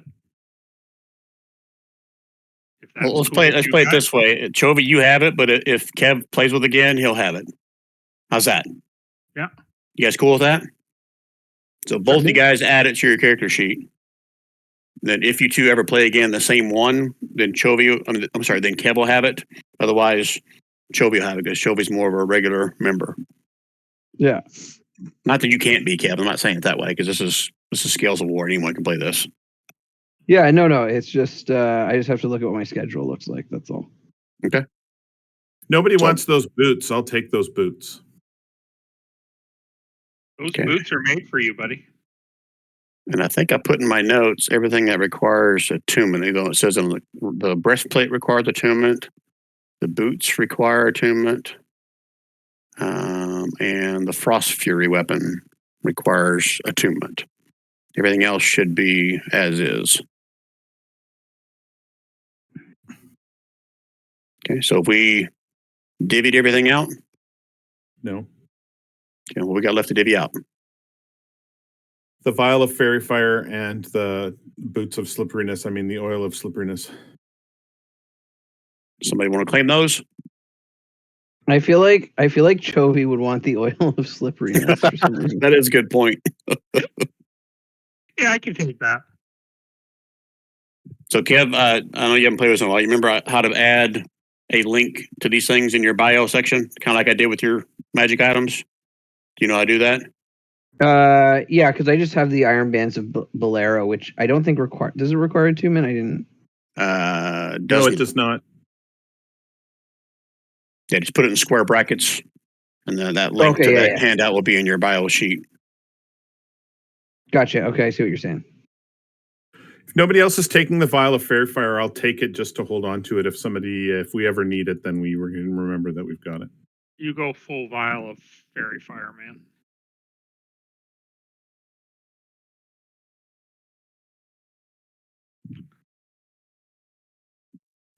Okay, so after several minutes, Gallagher and Chovy, you guys are able to make this this altar here a little bit more presentable than it was before. So Chovy's gonna high five Gallagher. Okay, you hold a hand up, and he just kind of holds a hand out like he's going to shake it. Shake his hand like a pussy. Do you say that under your breath? No, I know I just shake his hand, but I've got a look of like you. Come It's on. like blessing to you, my brother. I appreciate your consideration on cleaning off the altar. Moradin shines upon you. Do what we can. And Chovy, you watch as Gallagher's right pupil kind of like twinkles a little bit. Then Gallagher kind of gives you a strange look. Like, are you feeling okay, Chovy? No, I'm Okay, not. I I'm okay. a little beat up and battered, and a little concerned about you winking at me. If I winked at you, it was because I had something in my eye. I swear I would. No offense, but you're a different looking fellow than what I'm used to. Gary, it's like in Beer Fest when the one guy has the eye of the Jew.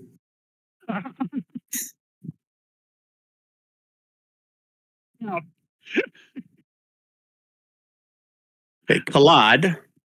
Yep. Give me a history or wisdom check. Your choice. I think we got to figure out how to flood the gates. Based on your background, the fact that you hung out a lot at the monastery of the Sundered Chain, you know that a lot of times priests kept like hidden compartments somewhere in or near their temples or shrines. Okay. I'll can I take a look? Maybe at the altar up here at the top. I assume that's the altar, right? At the top here. Yeah, you can give me an investigation check with advantage, Kalad. If you share it with everybody else, I'll allow them to do one as well at different. But your check's going to be based on where you're searching. Okay, I'll search the altar first. Okay, because there's no need to ask anybody else to help. As you start feeling around, looking around. I try to help him anyway. Okay. Thanks, man. You see that this altar slides to one side. There's like old scrape marks still on the floor. Okay. So Can I slide it? Can I slide it, or do I need help with that? You can try to give me an athletics check. No, fuck it. Help. You guys, we're out of combat. It doesn't matter. Yeah, it takes a little bit of effort. You slide it out of the way, and you can see there's a small little chest in the floor. You pull it out, I'm assuming, and open it up. Yeah, I will try to open it. Is it locked? It is not locked because it was in a hidden spot. All right, I'll pop it open, see what's inside. There is some kind of a mug or a tankard, 2 scrolls, and got a roll for how many mana potions and healing potions are in here.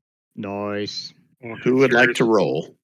I could seriously use some healing potion. What's the die? I'll roll since I found it. The mana is going to be 1d4 minus 1 for the mana potions.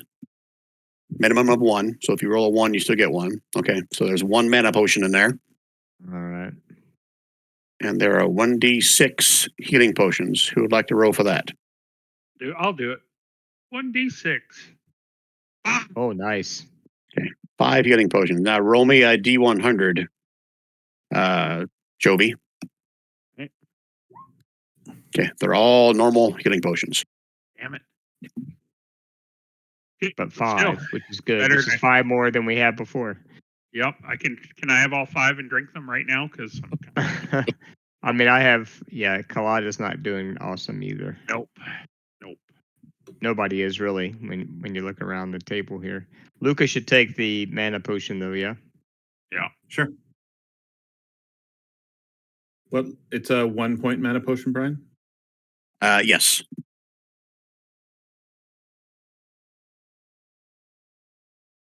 And how many, let's see, we have 1, 2, 3, 4. We have 5 main players right now. We can each take a healing potion or no? Because Gallagher's think- like, You Kinda guys are going to want to take some, though, right? Yeah, like I need one. Kalad needs one. Slaughter needs one. I like, Anchor needs one. yeah. Well, I'd like- I have 2, so I Okay. can take one of those 2. I don't have any anymore, so if I can have 2, I'll take one now and hold one. Sounds good.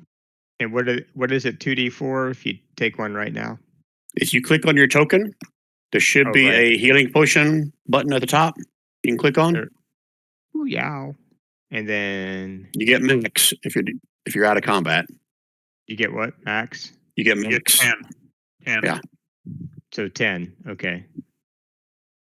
I'll take my 10 then right now. At least I'm a light yellow now. instead of a nice pink.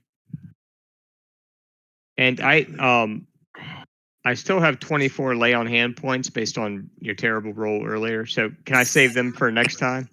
Why are you guys rolling for those hit It's for points fun. when you? You just take 10. It's fun though. You just take Well, 10 if it's out of because I clicked the healing potion button and it just gave me it just rolled for me automatically. Yeah, it'll do that, but you can still take the max. You still get Okay, 10. cool. That was more just a reminder that I have the button up there for you guys if you're going to do that in combat and use a bonus action. I got you. I'd rather save the lay on hands for next time or for later tonight if we really need them. Oh, saving the lay on hands for later tonight sounds like a good time. Yeah, that's what she said. She Jovi's said gonna ask save them for Khaled. later. Jovi's going to ask Khaled if he knows how to get the flooding going.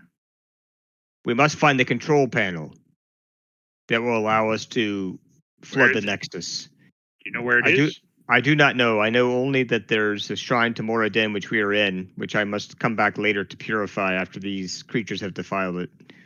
I think there's a barracks here, and then I do not know where the control room is. I assume that's right, Brian. Is that right? Yeah, and then Gallagher will actually chime in here and says that we studied the plan before we came here. Says the Nexus is to the north, the dwarf quarters is to the west. So the control room for the Nexus is in the Nexus, Correct. so we must go to the north.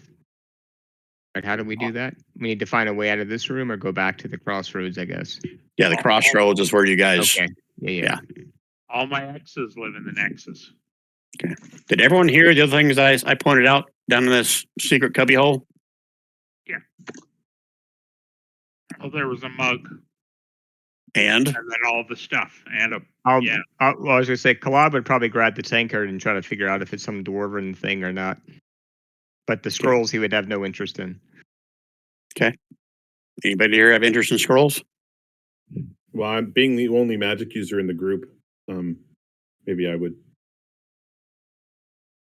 Yeah, definitely probably not the best reader in the group.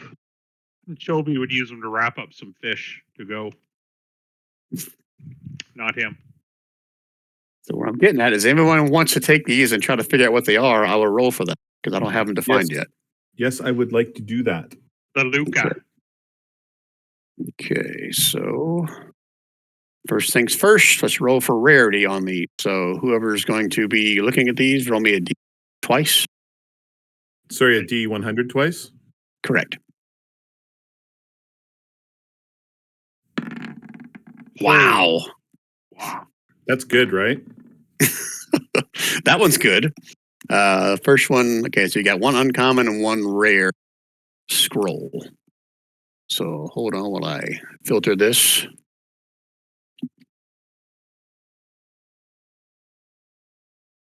Okay, so uncommon means you have a choice of a.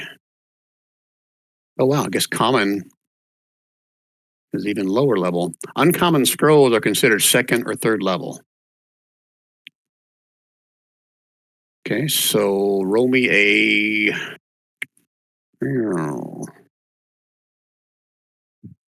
D18.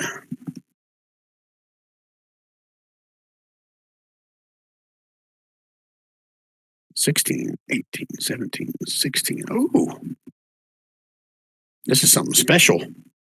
Spartial. So I'm just going to tell you what the name of it is. I have to look it up because it's from the Vault of Magic, which I can't remember if I bought that in Roll20 or not. So you may be able to look at the compendium here. Scroll of Least Conjuring. Scroll of Least Conjuring. I'll copy and paste it in chat. Sounds made up. Okay. Paste. Wow, Roll20. There we go. Is that in my compendium? I got to look it up.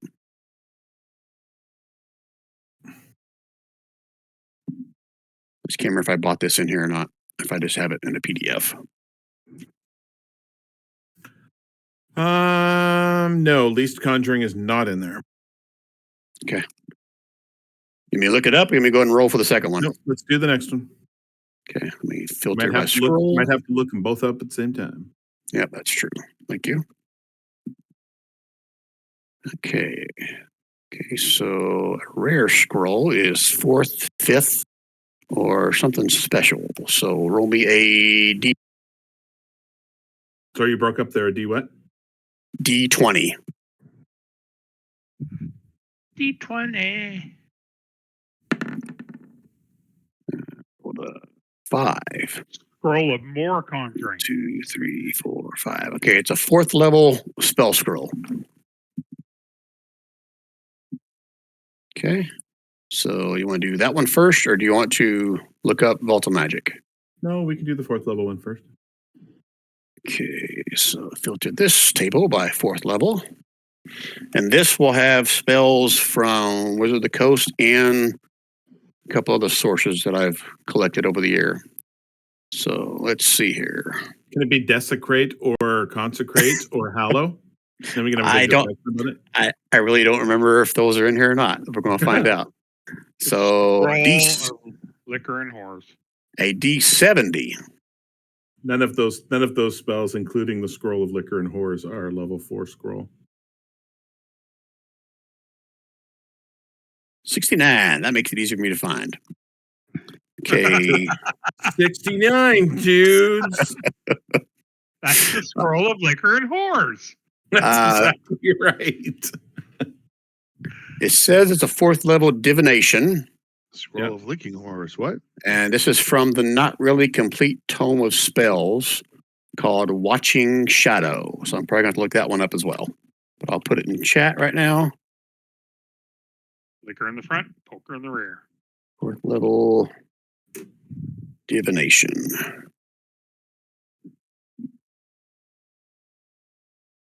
Okay.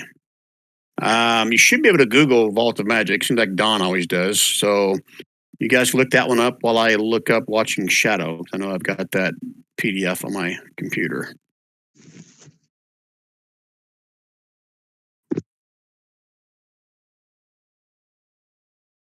Okay.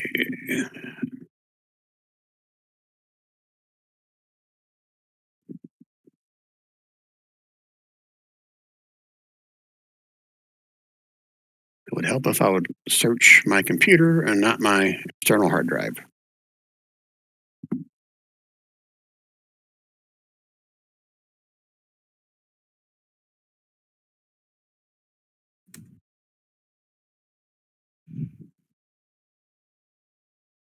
Is anyone looking up? The other one? I'm trying, but Google is having a problem with it. It's looking for like lesser conjuring spells. So I found Scroll of Conjuring, and it says uncommon, least, rare, lesser, and very rare is greater. This is a scroll of least conjuring. Yeah, which means it's the uncommon version. So.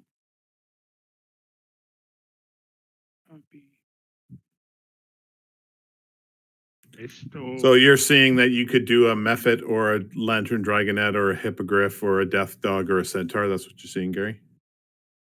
Yeah. So there's D8 choices of things you can conjure. Yeah. It's really it's like a one-time use bag of tricks. There you go.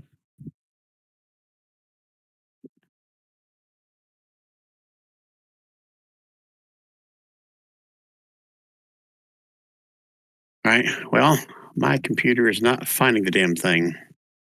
So let's put that on pause. So we're not all sitting here waiting for me to try to find the damn thing.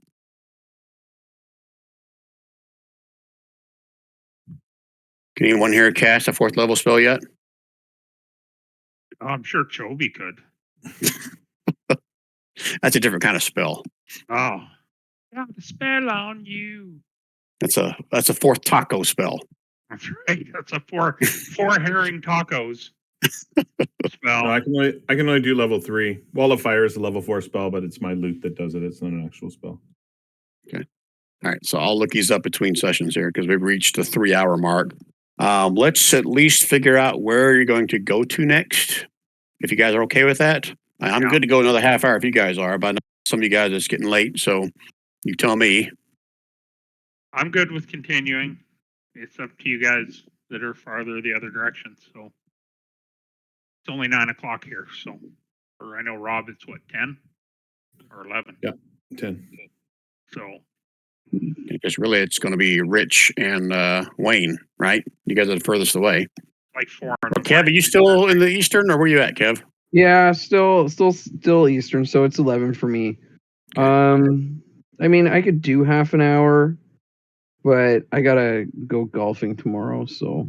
Oh, first world problems. I must golf tomorrow. Yeah, Well, but you haven't seen me golf. It's a real struggle.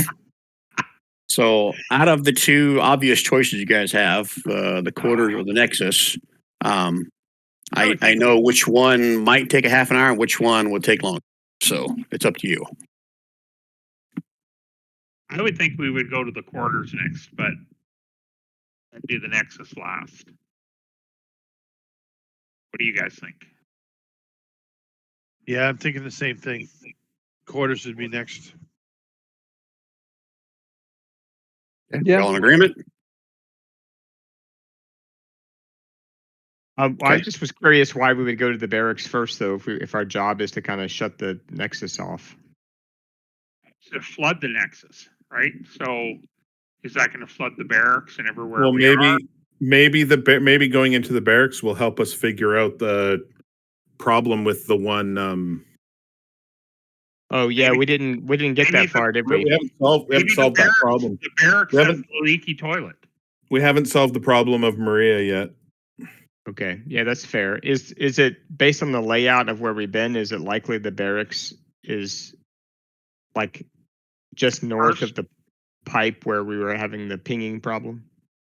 Gallagher tells you it's probably the same distance to the west that this room was from the crossroads, based on the map or the research he did before he got here. And that was the western pipe that was causing the problem, right? In the other room. Yes, it was. All right, yeah, let's go to the barracks then. That's fine.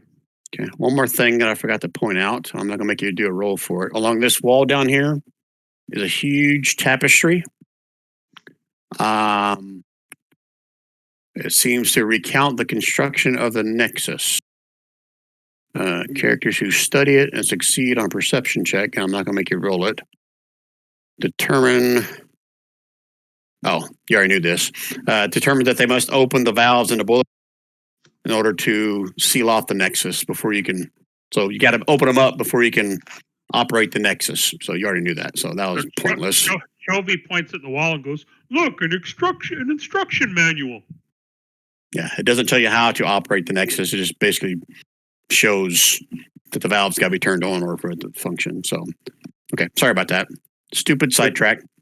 The quilters got a little bit tired. They couldn't put Yeah. the rest of the instructions in there. The valves are only Evidently. the valves are only mildly turned on. All right, so you guys are going towards the dwarf quarters, correct? Yes. Okay, so let me pull up this as you guys travel a little bit of through the mine for right now. So you actually get close enough for the map. As you guys approach the main four-way, again, the ever-burning torches are still lit. But after about 60 feet, you guys can see that the corridor starts to slant steeply downward. And no more than like 10 feet beyond where the slope starts to come down, you can see that there is water down near the doorway, another 40 feet up. Oh. So the water is roughly almost to the top of the doors. I'd say there's probably about 3 foot of clearance between the ceiling and the top of the water line, right at the top of the door. Hey guys, here's the water. Quippers. Oh shit. Let's head to the Nexus. Quippers. Quippers. So what do you guys want to do with that information? Well, I think we got to go in and find where it stopped up, right?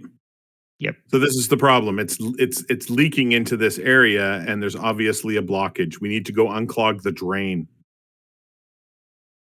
The massive mountain troll dookie. That's what it is. Well, It could be that. That would do it. Chovy does have the Trident of Fish Command. I don't know if that does anything for me. I think it lets me gives breathe you- underwater. And it gives you a swim speed, I bet. You could go in, you could check it out, you could unclog the huge drain. You're used to doing that. You used to do Isn't that at it- night shift all the time. Isn't it like superheated water, though, I thought? Yeah, I was going to point out one more obvious thing as you got closer. There's like steam, and you guys can feel the heat and humidity in this room.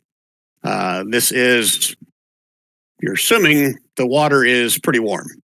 Yeah. All right, So well, I'm let's going to just say, Let's not do anything. And I'm going to say we go to the Nexus, start the flood, and get the F out of Dodge. Great. As I move the map, you guys say that. I Okay. don't think that we can do That's that fine. though, Gary, because Yeah. the problem is that the Nexus needs to have the water from both sides go into it. And right now only one side's working.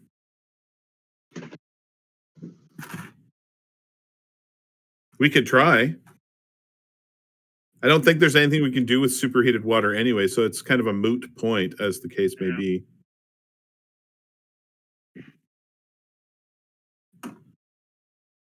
Okay. Brian did say that this one should only take a half an hour. All right. Let's do So it. Chovy's going to just dip his foot in the old in the bit of the water with his boot. So it's not like bare skin. He's how hot? Can he tell how hot this is? This water, Brian? I mean, as you approach it, I mean, the air is thick with humidity and everything. Yeah.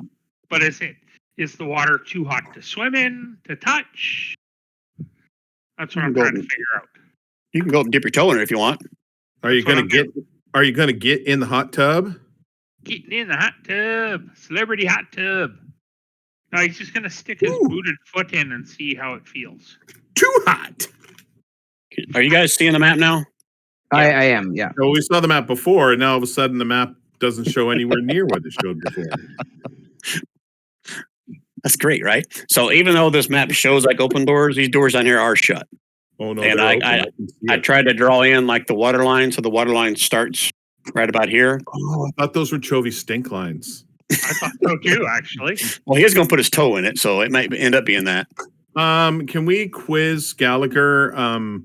In between him trying to smash melons with his maul, can we quiz him on what he thinks we should do? This is his area. As Well, far if he's as from what? here, Gallagher isn't from here. Gallagher was the adventure party coming in, but Khaled is from here. No, Khaled is from the monastery. Oh, Yeah, okay. Khaled has some secondhand knowledge of this place, but not like he never So lived does- here and worked here. So does anybody here have any knowledge about the workings of this place? So is there anybody out there? Khaled was given some instructions on the general layout of this place, where the Nexus was, and how to operate the control panel. So he is your, I guess, path to all this. Okay, so what does he say? As far as Wayne, what are you asking him? Wayne, what do you say? Well, what should we do? Is there any point in going in here? We can't get into the hot water anyway. We're all going to get burned. It's not going to be good. We're gonna, in the end, we're gonna look like burned, bloody bodies.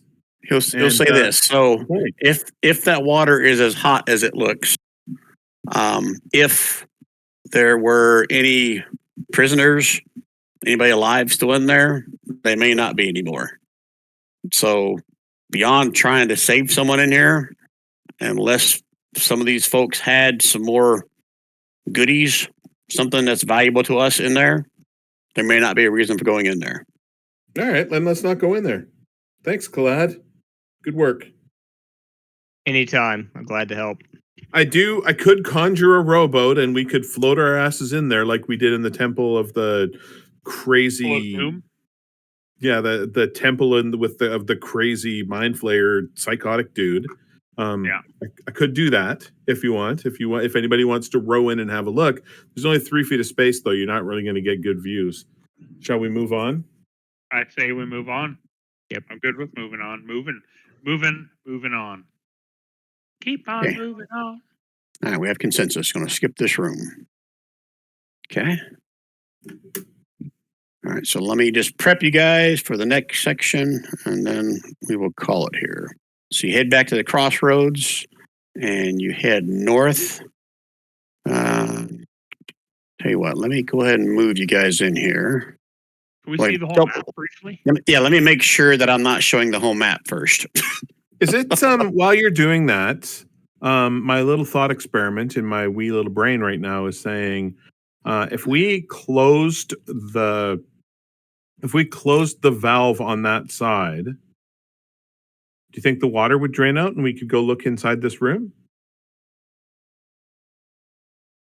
I think we've missed our opportunity to save anyone. We've killed everyone by running the water in there.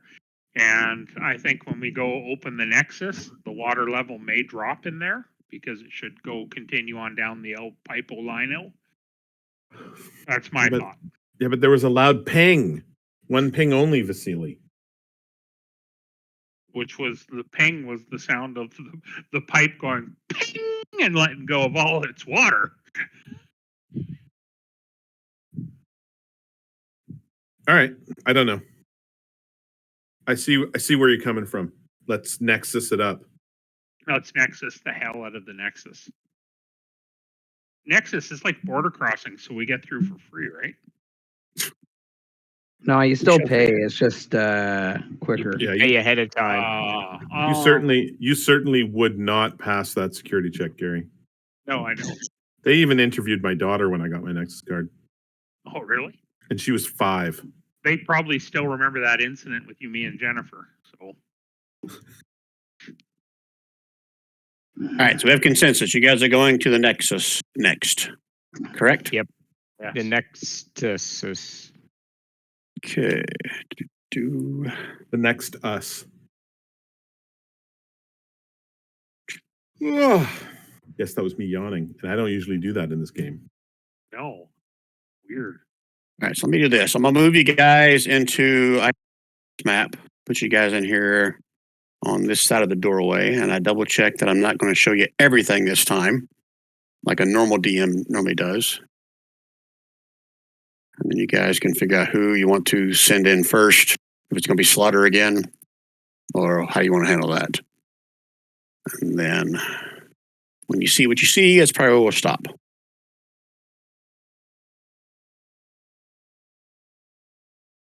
Okay, I have to do a shift click for you guys. Shit, just closed my freaking handout. I see everything through the doors. The doors are wide open. Oh my God! It's the bright light. I'm not ready. Amazing! Holy shit!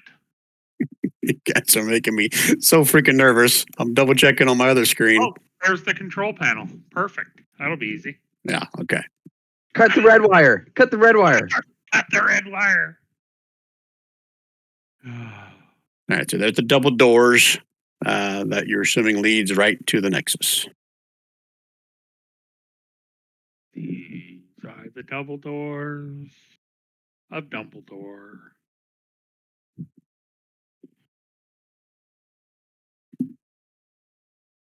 How do you guys want to do this? We're just gonna kick in Marching the door, order. run in. Oh. Slaughter first, Chovy second. Or are we gonna send our dwarf friends in first? How do you feel? What are you feeling, guys? That he's not going to know. We're not going to know what the bad guy sitch is in there, but we should know what the layout of that space is, Yes. right? Yep. And I feel like I want to share behind the DM screen a little bit just so you guys know what you're up against for this. But I'm afraid, is that going to like just kill the immersion for you guys? You want to go in blind.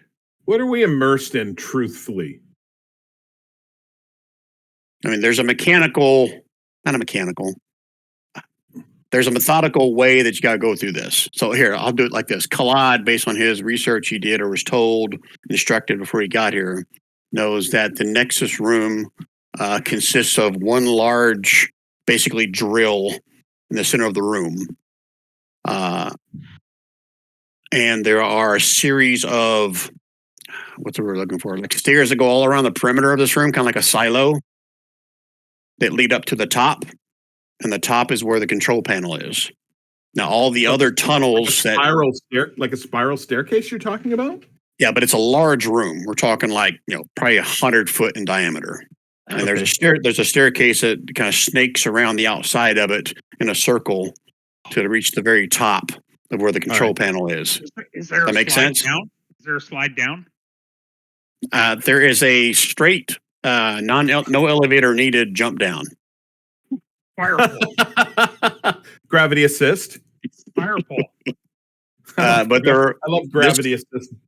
But this room also spiders out into like a bunch of other tunnels. And that's where they originally thought that somewhere in those spidered tunnels is probably where the breaches are. And so the orcs, once they find that path, will come in through this way. Now, what you guys don't know at this point is the orcs that you've encountered so far, you don't know if they came through this way or they came through the vents like you did. Could be orc heaven. Although the defensive automatons, whatever the word is, automations. Automatons, yeah. Yeah, automatons. Thank you. The dead orcs were like on our side as we entered through the vents, right? Yeah, there were orcs on both sides of that gauntlet, and there were also dead orcs in that hallway that were filled full of those ballistae arrows from the gauntlet. Dead orc. So basically, what you're implying here, Brian, is that the little spidered passageways that are on the outside could potentially hold bad guys, and that we're going to have to. We're probably going to have to decide whether or not we're going to sprint our asses to deal with. We don't really know how to deal with the what you said. There was a giant drill at the center. Yeah, the big drill is basically what created this nexus. The drill down into the magma / water veins. I'm not sure. It doesn't give me a clear picture of that, but this is like the central hub where everything gets pumped into. And but do we know what we're supposed to do when we get in that room? Are we supposed to get to the drill at the very top? Are we control panel? There's a control panel at the top. Okay, correct. Yeah, that'll let us flood everything with boiling water or whatever. Correct. And that'll flood this area, probably the areas behind you, and all the spider tunnels that are in this area. Do we know how to use the control panel? Gallagher was instructed on how to do that. Okay. And can we get out after we activate it? That's another question. Let's see here. Gallagher, yeah, he would have been told that. Yeah, there is an escape hatch up on the very top near the roof next to the control panel Convenient. that goes straight up I can for fly. several hundred feet.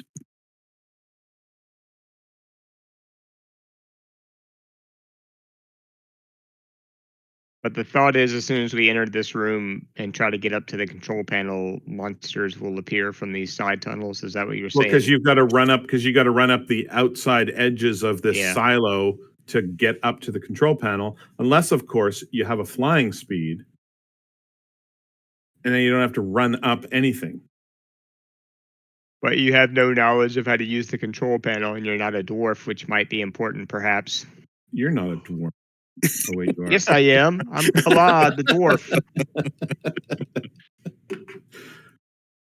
You're just a Gith Yankee. No, I'm not. No, Yeah. Githar's eye. Githar's eye. I'm a monkey. Yanking on I'm your- a monkey yanking on your Gith. Gith. I'm a monkey Gith. So I'm So tempted to leave you guys with that Yeah. that knowledge, and then we'll pick up next time. And then when you Yeah, actually no, walk in the room, you'll see what you see. That's a good Okay. idea, because then we can make the decision as to whether or not we want to go slow and destroy everything, or if we want to just fucking sprint our faces off around that edge. Yeah. Although Any other- dwarves don't sprint too fast. Keep that in mind. No, because no, dwarfs sprint the same speed that everybody else sprints. Okay, Everybody's that's 30 in true. Brian's Yeah, world. Brian is Right? nice, and let's So yeah. we can each round we can run. Everybody can run minimum of 60. We just go all the way around, hit the control panel, and make the drill explode into a bill. I don't know. We go right round, baby, right So- round. Just want to make sure that this is kind of clear. So this is set up so that if Khalad lived, you basically got to protect him to get up there to operate it.